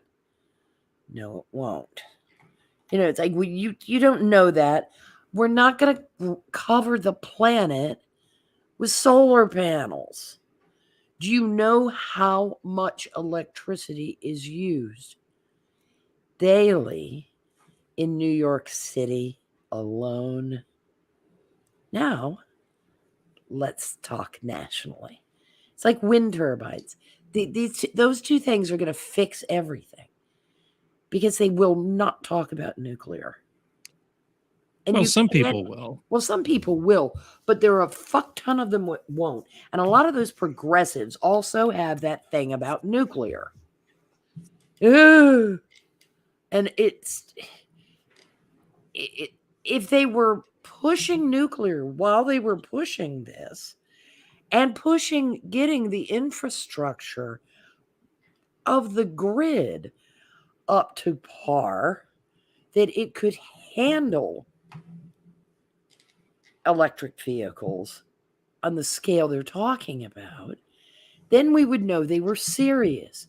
Well, we'd know that they actually had somebody competent doing the planning because they've got the horse is so far out ahead of the cart in telling people to buy electric cars and we want to be all electric by 2030 that it's ridiculous. Get the infrastructure laid down first. Is it that they're saying they want to be net zero by 2030? Is that what it is? I think they said half of all cars would be electric by 2030. Yeah, that was the 20. Okay, but there are some real advantages to electric cars. I mean, to be fair, internal combustion engines are kind of terrible in a number of ways. The maintenance of a gasoline car is tedious. You have to do all this stuff with various types of fluids. There's all these challenges of getting the power where it needs to go in the car in terms of different types of gears and limited slip differentials and all these things. Lots of electric cars don't have to do any of that. All you have to do is basically have some electronics to control stuff. You need batteries, and you need motors on all the wheels, and all sorts of things that are really hard to do in regular cars aren't a problem. All kinds of maintenance that you have to do. You know, all that thing where you go in and you get your oil changed. You don't have to do that in an electric car. A lot of the maintenance of an electric car is just like new tires, and every now and then you have to, swap out the battery packs. And even that's probably going to be a thing of the past at some point soon. Maintain the where price. it'll last the whole car, and you don't have to go to gas stations. I mean, there's lots of great things about electric cars, but right now they're really they're only economical for people who don't care about how much they cost, or people who have very specific type of driving habits. Mm-hmm. If you take the government subsidies out, I should say, because the government subsidies are pretty big. So if I was going to buy an electric car in California, I would get thousands of dollars from the feds and even more thousands from the state, and money from my power company. And But is that money that the state of California just printed in their own mint, or would those be collected tax receipts? Well, it's still fiat currency, but it would be collected tax receipts. Right. So I pay for your car. Yeah. Well, in part, yeah. In part. Other than the fact that I pay a metric fuck ton of taxes anyway.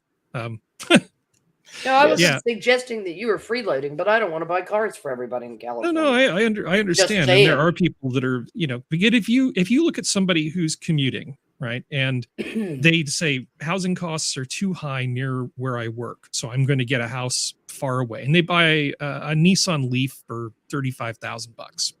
Mm-hmm. And they're commuting very, very long distances.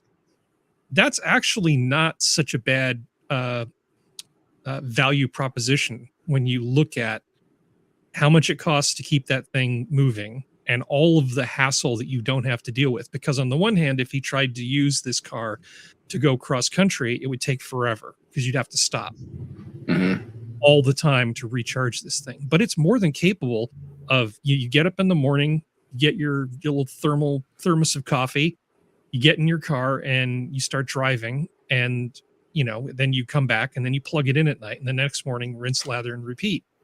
Yep. You don't have to stop at the gas station. You don't have to worry about oil changes. You just have to put tires and windshield wiper blades on. That's pretty much it. Brakes. And brakes. But you know what I mean. The amount of maintenance on the peripherals is huge. The peripherals don't go away.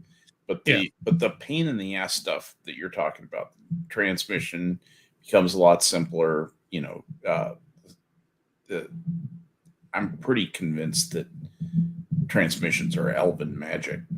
If you've ever seen a automatic transmission taken apart and had somebody begin to explain to you what each piece does, as a relative of mine did, usually I will jump down those foxholes, but it is so complicated.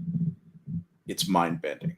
Yeah. It really is. There's a handful of things that I just flat out refuse to do when it comes to fixing certain things, and transmissions are right up at the top of that list. Right. Steering is another one. Yeah. Yeah. I am not the person to overhaul your mechanical watch.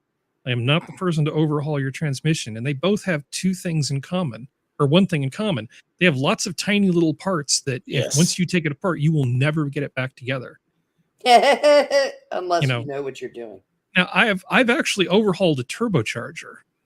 I've done real work with my hands. I know my way around a car pretty well for a layperson. But I would never touch a transmission. I wouldn't even want to touch a manual transmission. I don't want anything to do with this.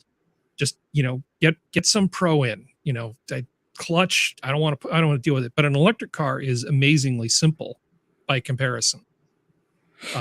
And the ease of use of electric cars, once you just make a few small improvements, will win a lot of people over. And I think that we'll get to where Biden wants to get to, but it will have absolutely nothing to do with him.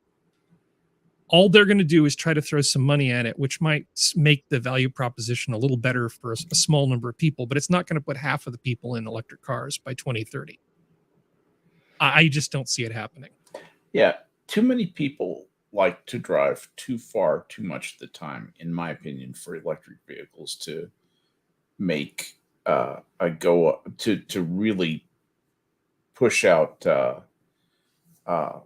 the fossil fuels. What I'm afraid is going to happen is the government's going to begin regulating on gas stations and start to make it very difficult for them to survive, in the idea that we'll just regulate them out of existence and force people to electric cars. And then, you know, the idea of taking a long trip in a car will go away, which is what these people want anyway. They want us localized slaves, proletariat, doing the hard work that makes their lives, more pleasurable. Right. So they can jet off to wherever they go.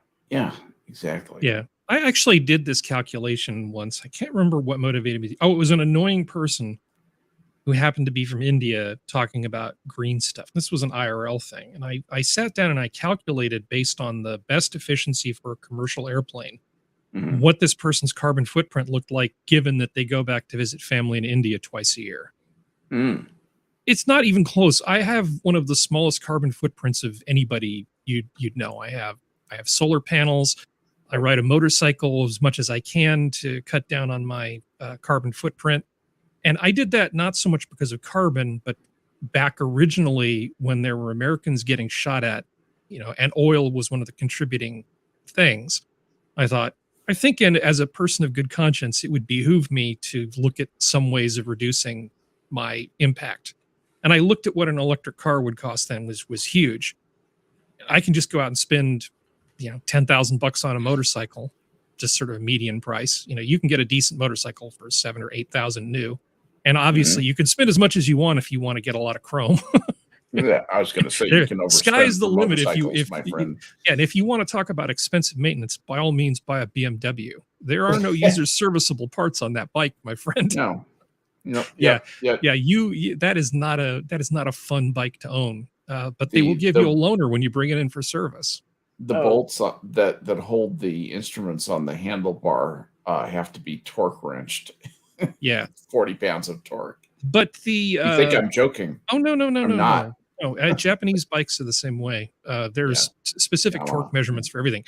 But the point being, I have arranged my life in such a way that when people try to shame me over what they think my carbon footprint is, I can pretty much put my boot on their neck, metaphorically speaking.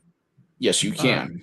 Because I actually know what it is, and it's not as much about the earth as it is about, I don't want other people getting killed because I want to put dinosaur juice in my thing. So I've done what I can within reason, within a budget to make things work. But I don't, but I don't expect anybody to give me an award over it or anything. This is just my personal choice. Well, an electric car would be fine. I'd love to get an electric motorcycle, but do you not sell quite electricity there yet. Back? Oh, you mean excess electricity from my solar? Yeah. Absolutely. Yeah. So you're really you're a power company. You're the enemy. I am the enemy. You're AOC's idea of a rich capitalist making money selling power to the proletariat. Poor proletariat struggling, and you're evil electric power baron. Sorry, I don't know why it's all this anecdotal stuff about me, but the point being that I've actually thought about this a lot. The idea that we're going to be half electric cars by 2030 seems implausible to me. Now, of course, most people do charge when they're, at night, right? When the grid has less demand on it. But if you're getting most of your power from solar, that's a problem, because solar is great for running air conditioners. You're producing electricity at a levelized cost of about $20-ish per megawatt hour. That's actually very, very attractive. That's considerably cheaper than even Gen 4 nuclear. The trouble is that when you put it into power storage now and then pull it back out, you're looking at around 120. I'm doing this from memory, so I apologize if I get it wrong. Like $120 per megawatt hour. So you're actually using the most expensive power you can possibly get to fill your car. So even if the grid was able to handle it, it just doesn't work. You can't do solar and a crash program to do electric cars at the same time because we don't have the storage technology to make it work. Well, and unfortunately, the ideologues on the climate left will say, go ahead and make it impossible to own internal combustion cars, unless you're wealthy. Mhm. And so everybody has to buy, electric cars, and they have trouble charging them. And the government just says, well, we're going to commission, the government is going to force the power companies to build more grid, to modernize the grid, to make it ready. And even though they might know that that's going to take 10 years to do, that essentially means that for at least 10 and probably more like 30 or 50 years, people's lives are going to be materially changed for the worse because they can't go on long trips and they have to drive cars that they can only partially charge. Yeah. That's and the government will say tough. That's what happens when you have an autocratic government. That's what happens when you have. I think there's supply chain problems now. Yeah, there'll be electricity lines. Well, at least they have electricity. Well, by 2050, you will probably see the bulk of cars, certainly personal cars, personal autos, will be electric. Just because right, because the convenience of it is just too great, and the technology is improving so rapidly. But I plan to be here. That's the good news. The bad news is I plan also to be driving. Mm-hmm. But yeah, I'll have an electric vehicle. Well, we'll just when you're going to leave Golden Corral or whatever it is. He lives in Texas. I think they outlawed those places. Well, what do they have in Texas? You don't have was it Country Buffet and Golden Corral? What do you have for like shitty breakfast buffet places? We just there are so many pancake houses, and they're local. They're some mom and dad been running them 30 years. Other than Denny's and what's the other one? IHOP. Yeah. I guess those would be the go-tos. That in AA, those were our, we had a lot of evening meetings at IHOP. Mm-hmm. There's a pancake house there's a pancake restaurant chain. It's very small in the Bay Area, which is, I think is it House of Pancakes? I think it's House of Pancakes. And they make the most amazing buckwheat pancakes there. Just the combination of like the buckwheat with the batter and maple syrup and butter. It's just so damn good. Because if you're going to go with the plain pancakes, I might as well just go waffles, because waffles are awesome. Especially sourdough waffles, which I make pretty good sourdough waffles. Oh, sourdough waffle. I've only ever had that once, and that was amazing. Well, sourdough waffles are fantastic because the sourdough starter that you don't use to make bread, you always are throwing some of it away because you don't, unless you just bake every day. Mm-hmm. You can use the spent sourdough starter as part of the sponge for the waffles. And you basically mix it up the night before and just put it in a cool spot with some flour and a few other things. And then in the morning, all you have to do is add, I think it's just a couple eggs and something else to it. And then you just make waffles, and you don't need any baking powder or anything else. It just sort of rises on its own with just the power of yeast. It's actually a lovely thing to do. And the waffles just get all crispy and delicious. And they have that. Waffles are beautiful because they maximize the golden brown deliciousness to volume ratio. Yes, that's an important. It's an important ratio to. It's the most important ratio. Golden Brown Deliciousness to volume. See, that's the thing Because about it's too gross to stick a straw in maple syrup. GBD/V. Yeah, I know. Well, I mean, this is the thing about people like what's her name, the real governor of Georgia, the Abramopotamus. Yeah. Her surface area to volume ratio is just really not right. Mm-hmm. No. Far too low. Spacey Stacy. Yeah. It's too much spacey. So, but yeah, just any one piece of this energy thing. I mean, just the car thing. We could spend 30 minutes talking about batteries. We could spend, there's just so much to talk about. And there are a lot of really good channels out there that cover this stuff. And they do a really good job. I don't know. I kind of like the well-made, informative YouTube videos. Like, I think was it Curious Droid that you and I both like? Oh yeah, very much so. And for rocketry stuff, Scott Manley. God, what a great name. Yeah. And he's got that deep voice. It's me, Scott Manley. Yeah, I like him. There's I'm going to get you the name of a battery thing while you and Prospero of a channel that talks about batteries. Well, Yeah. Assault of the Batteries. See what I did there? Yeah. Yes. You can't buy this kind of humor. No. At least you can't charge for it. But the Biden's budget is just a ham-fisted money throw. Like his State of the Union was just snippet after snippet of the Gibbs. Yes, exactly. And will. And it's like, sure you will. You and what army of printers, of script? I mean, yeah. I guess the aim is to devalue our currency to the point that everyone is utterly enslaved to the government. It's an interesting thing because you actually do have people who respond to the motivations and siren call of people like George Soros. Other people who are wholly bought subsidiaries of China, like Hunter Biden and half the lobbyists on K Street. Ukraine just couldn't pay enough money. Ukraine. China outbid. Actually, I think the big tech guys are going, why are we having to deal with this Ukraine thing? This wasn't planned. Nobody bought this. What the hell is Putin's problem?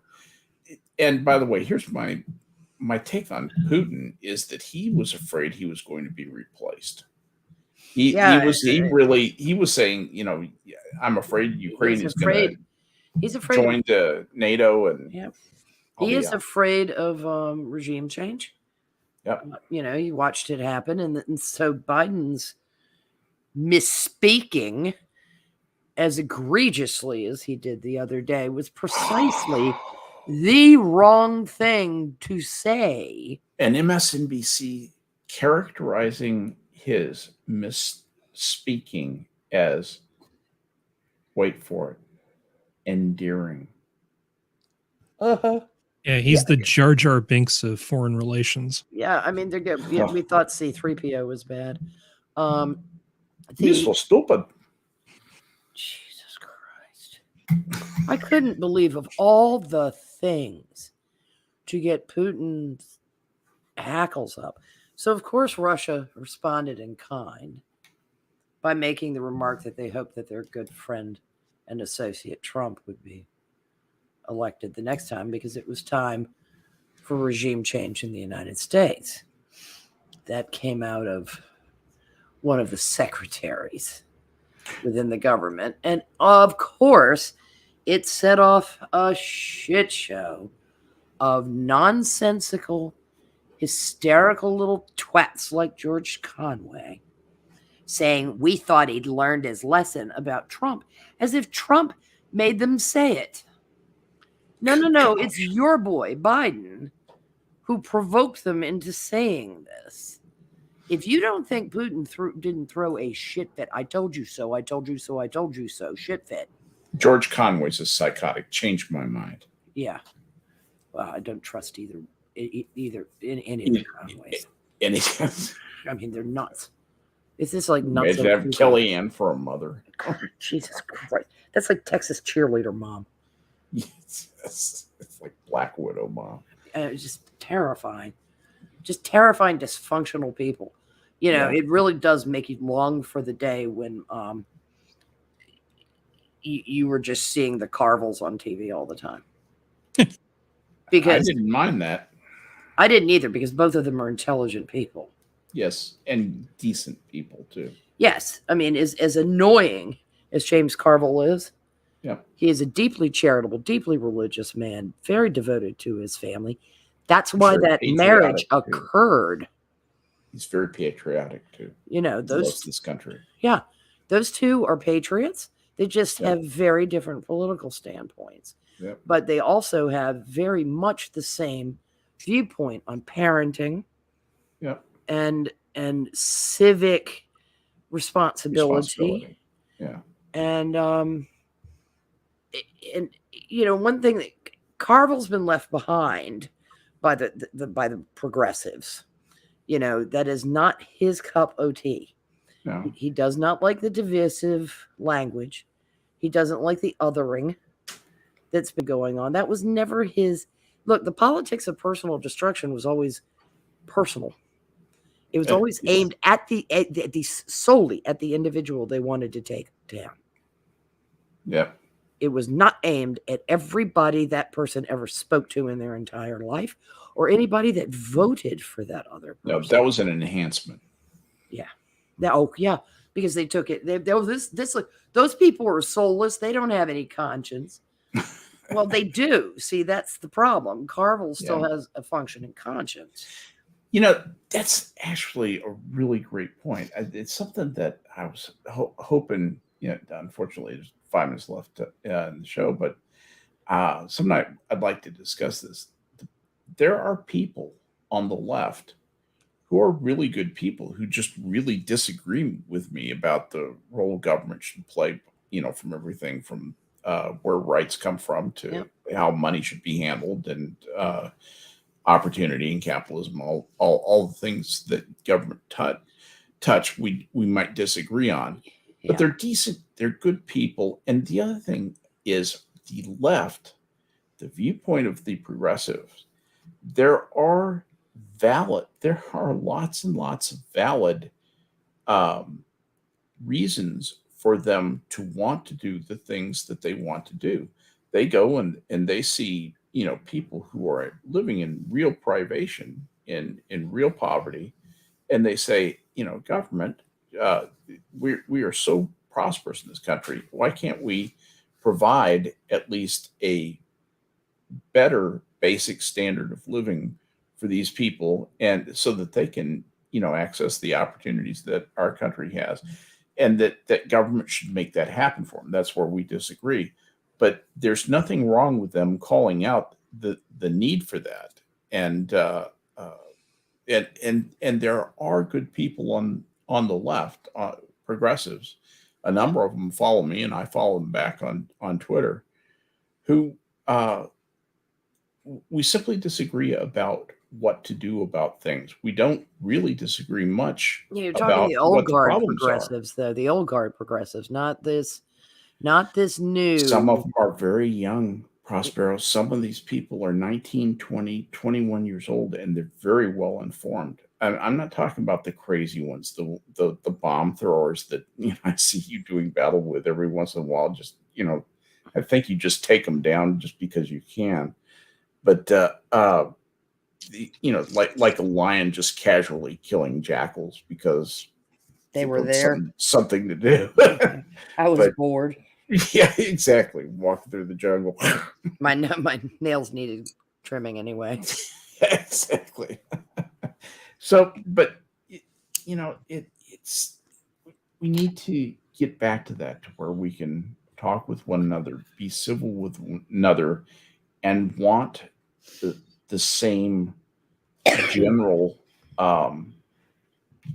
thing for our country. And if we lose that, that's the thing that really scares me. That we might lose this amazing experiment in democracy. The other thing I wanted to quick say, just in reaction to what you said about Trump, a lot of people think, oh, we're going to elect Trump. That's going to solve all these problems. No, it's not. Not at all. Trump didn't do anything about the deficit, for one thing. He increased it by $7 or $8 trillion. Mm-hmm.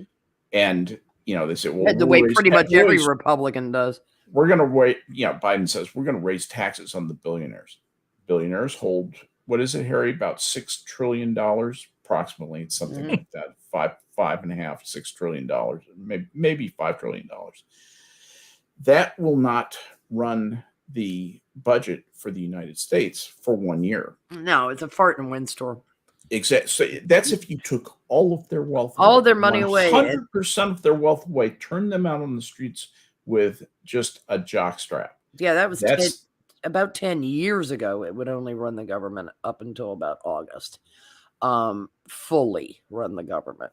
Then they'd have to cut back on critical departments, and they could keep some things foundering around till October. That was Bill Whittle's shakedown on it. And it was, it's just disgraceful. It's just all they're doing is they're taking one of the most base human responses, which is jealousy, and they're fueling it. That's all they're doing. And a lot of them are petty little jealous bastards. I think that's a lot of what drives Robert Reich. He's a bitter little man. Like, he's what he lacks in stature upsets him, clearly, because he just acts like being quite short is a nightmare. He can't. Well, having your nose at ball sack height for your entire life. Well, is Danny really... DeVito learned how to be a comedic actor. Yes. And is a much, much better person. DeVito has a soul, though. Yes, he's a better person. He's a decent human being. The Robert Reich doesn't. Robert Reich got puffed up by making a splash in politics, and he's never gotten over his glory days. Council of Economic Advisors, and then he was. He's never. Was he Treasury, or I can't remember what he was. So something. Yeah. And he's a little fish in a little sea who thinks he's a big fish in a big sea. And he's a worm. He's an obnoxious apparatchik worm. And it's, somebody like him, needs to be tossed out with next week's garbage. No, he and Krugman can give each other reach arounds. No shit. Because, Krugman in a lab setting, okay? On paper, Krugman's bright. In application, he's wrong all the time. All the fucking time. Just because you can make mathematic models work out for you on a thesis and score a Nobel Prize does not mean that you should necessarily be a policy advisor for anybody. He's literally Mr. Breaking Windows for a Better Tomorrow. He's like Roosevelt run amok. And Roosevelt was a twat. Franklin. Well, both. Right. But it's just the lionization of Roosevelt. Jesus. Well, in an interview with the New York Times, Robert Reich said the following quick quote: "I don't believe in redistribution of wealth for the sake of redistributing wealth, but I am concerned about how we can afford to pay for what we as a nation need to, for what we need in order to be safe and productive." Okay, by nature, tax is redistributive. Yes, yeah, we know that. But Oliver Wendell Holmes said that taxes are the price we pay for a civilized society. Yeah, Oliver Wendell Holmes, another genius lioness. So. It's like, look, at least Holmes was a jurist of some stature, and the man could write. Amazing mustache, by the way. Yes, he did. and he thought very highly of himself. Yes, he did. And Also. it shows in his photographs. I mean, it's almost like, look at that twat. He That really, haughty. oh yeah, he was just such an arrogant. And as a well-off man, so instructive in his wisdom. His aphorisms reek of privilege, using the term privilege correctly, I believe. Yeah. It's a bit like Jen Psaki's tone deafness. Just stinks of it. I mean, it stinks of it. Look, you little peons, get with the program. And hey, what do you think she's going to land at CNN or MSNBC? Where was she before CNN? They'll probably hire her back. You think? Yeah, I don't know. MSNBC's looking for a temp host for Maddow. Have they found one? I don't know. She's got her movie project, and she's the one that KO'd Olbermann. Chat, help us. Yeah, because I don't pay any attention to what goes on over at MSNBC. Probably none of us do. I don't pay any attention, if I can help it, to what goes on over at CNN. It just keeps bleeding out into the public with, pedo producers and here, smell my finger lawsuits and stupid shit like that. Yeah. It's a silly world with silly things. Search for tomorrow of newsrooms. Yeah. I mean, it's like it's like a radio soap opera. We really have to get our news from a lot of little different places. Yeah. There's no Walter Cronkite is dead. Well, Walter Cronkite wasn't even all that fucking trustworthy.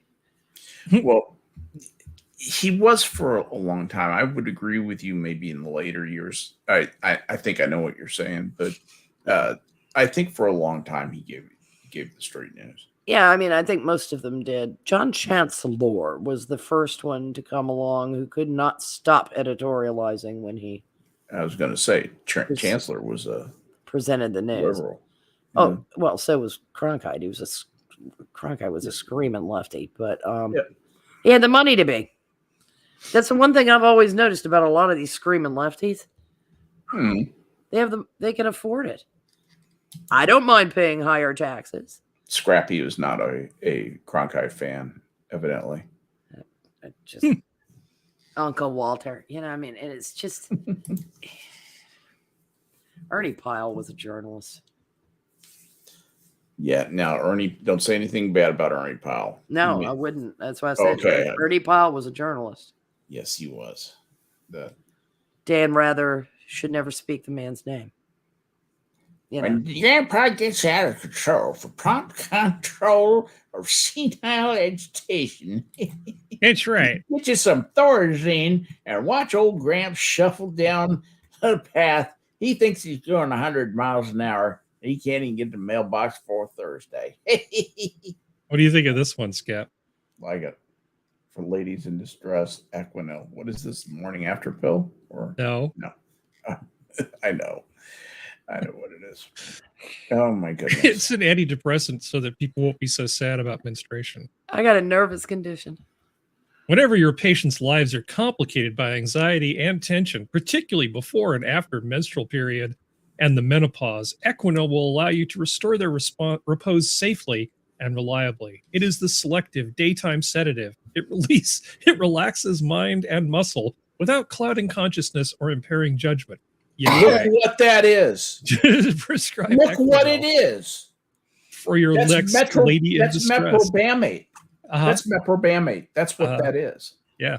Holy shit. It was one of the early antidepressants that did so much more harm than good. Because we can't get away with just giving them Valium, Equinil.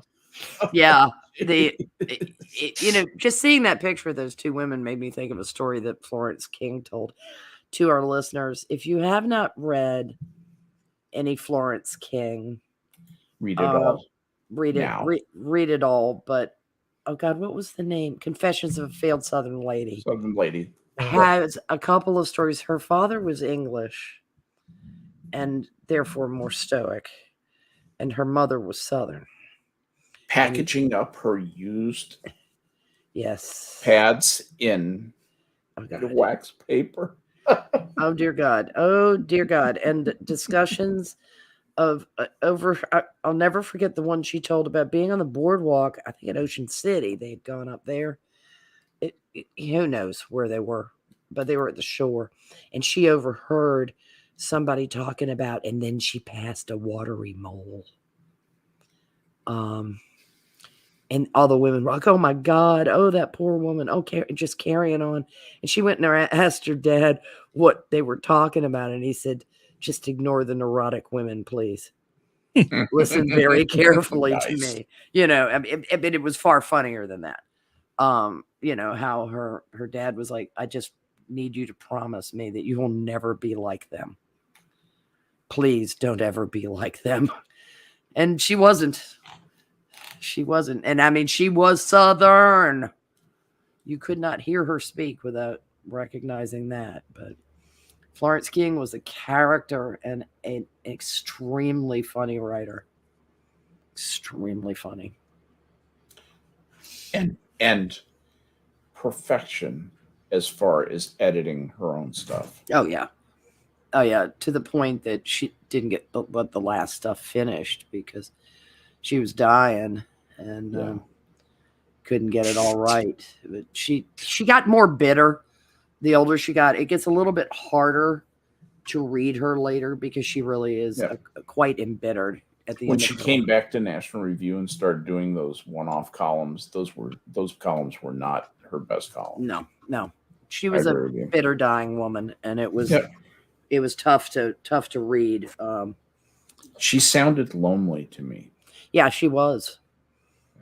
It was hard for her in the time period that she was to be the kind of woman that she was. Oh, no doubt. She's Camille Paglia, a generation ahead of Camille Paglia. Yeah. The two women I have a lot of respect for, Camille Paglia and Florence King. Yeah, they charted their own path, but it was a very, very lonely one for Florence King. Florence King's column for a National Review was called The Misanthrope's Corner. Mm-hmm. And that's a name that just, it makes me feel warm and fuzzy, and I'll bet it has the same effect on Prospero. Yeah, and what was... It makes you happy. One of her books was something like Through a Jaundiced Eye, or, it... No, that's almost right. It is... what is it? I'll tell you what it was. It was... I'm going to cheat. Thank you. But I just heartily recommend her. She can be read anecdote by anecdote. You don't have to sit down and read all of Confessions of a Failed Southern Woman, failed Southern lady right away. It's bits and bobs, because it is highly anecdotal, and it is very touching. It's parts of it are very, very moving. Southern Ladies and Gentlemen, also The Barbarian Princess, He, An Irreverent Look at the American Male, really worth reading. Let's see, When Sisterhood Was in Flower, Confessions of a Failed Southern Lady, Reflections in a Jaundiced Eye. Also, but one of the great ones is America, Lump It or Leave It. Yes. Oh, that's excellent. And With Charity Toward None is a good one. The Florence King Reader, which is a collection of her columns from National Review. Stet Damn It is my second favorite because that really is a great collection of the Misanthrope's Corner from 1991 to 2002. And of course, Withering Slights I was disappointed with because that's all bent pen. That's all her late columns. Mm-hmm. And it's just not as good as Stet. But if you just, as somebody who has literally just read just about everything she ever wrote, those are the highlights, in my opinion. But anyway, we're way over time. That was your book corner for the evening. Yeah, I'm just having a good time. All right, what is this? If the individual is depressed, benzodrine sulfate. Yeah, let's get those good amphetamines coursing through the bloodstream. What could possibly go wrong? Look how confident he is on benzodrine. He's shaking like a leaf, but he looks confident. Yeah. That's right. Sleep is optional, my friends. It's for the weak. Why sleep when? Yeah. Yes. Food is optional. Sleep is optional. Benzodrine is mandatory. Yeah, that It crash gets must more have been awesome. mandatory. It gets more mandatory really fast. And when George here jumped off a building a few years later, people just couldn't understand why. Mhm. Yeah. Well, I like slogans for things. I think slogans are really interesting. I was watching Scott Adams the other day, and I was thinking his slogan should be, "I microdose psilocybin, so you don't have to." Yes. That's Absolutely. basically where I think a lot of his show plan comes from. Yes, I think it does too. You know. I think if everybody did shrooms once in a while, not on a regular basis, but just once in a while, it would help their point of view. But that's just that's going to have to be the wisdom I leave you with this evening, though, because we've gone way over. But I've had a good time tonight. I hope you guys have had a good time. Thank you, chat, for coming out and seeing us. We do this for you, and we know that your attendance is optional. Ours is mandatory, but thanks for coming out and listening to us. Thank you, panel, you guys. My friends coming out and chatting with me for a couple hours on Tuesday night. It's always a great time. Anybody have anything you wanted to say before we go? Or Nope. Nope. All right. 3, 2, 1. We're out of here. Good night, Bye. everybody. Good night, everybody. The zoo is closed.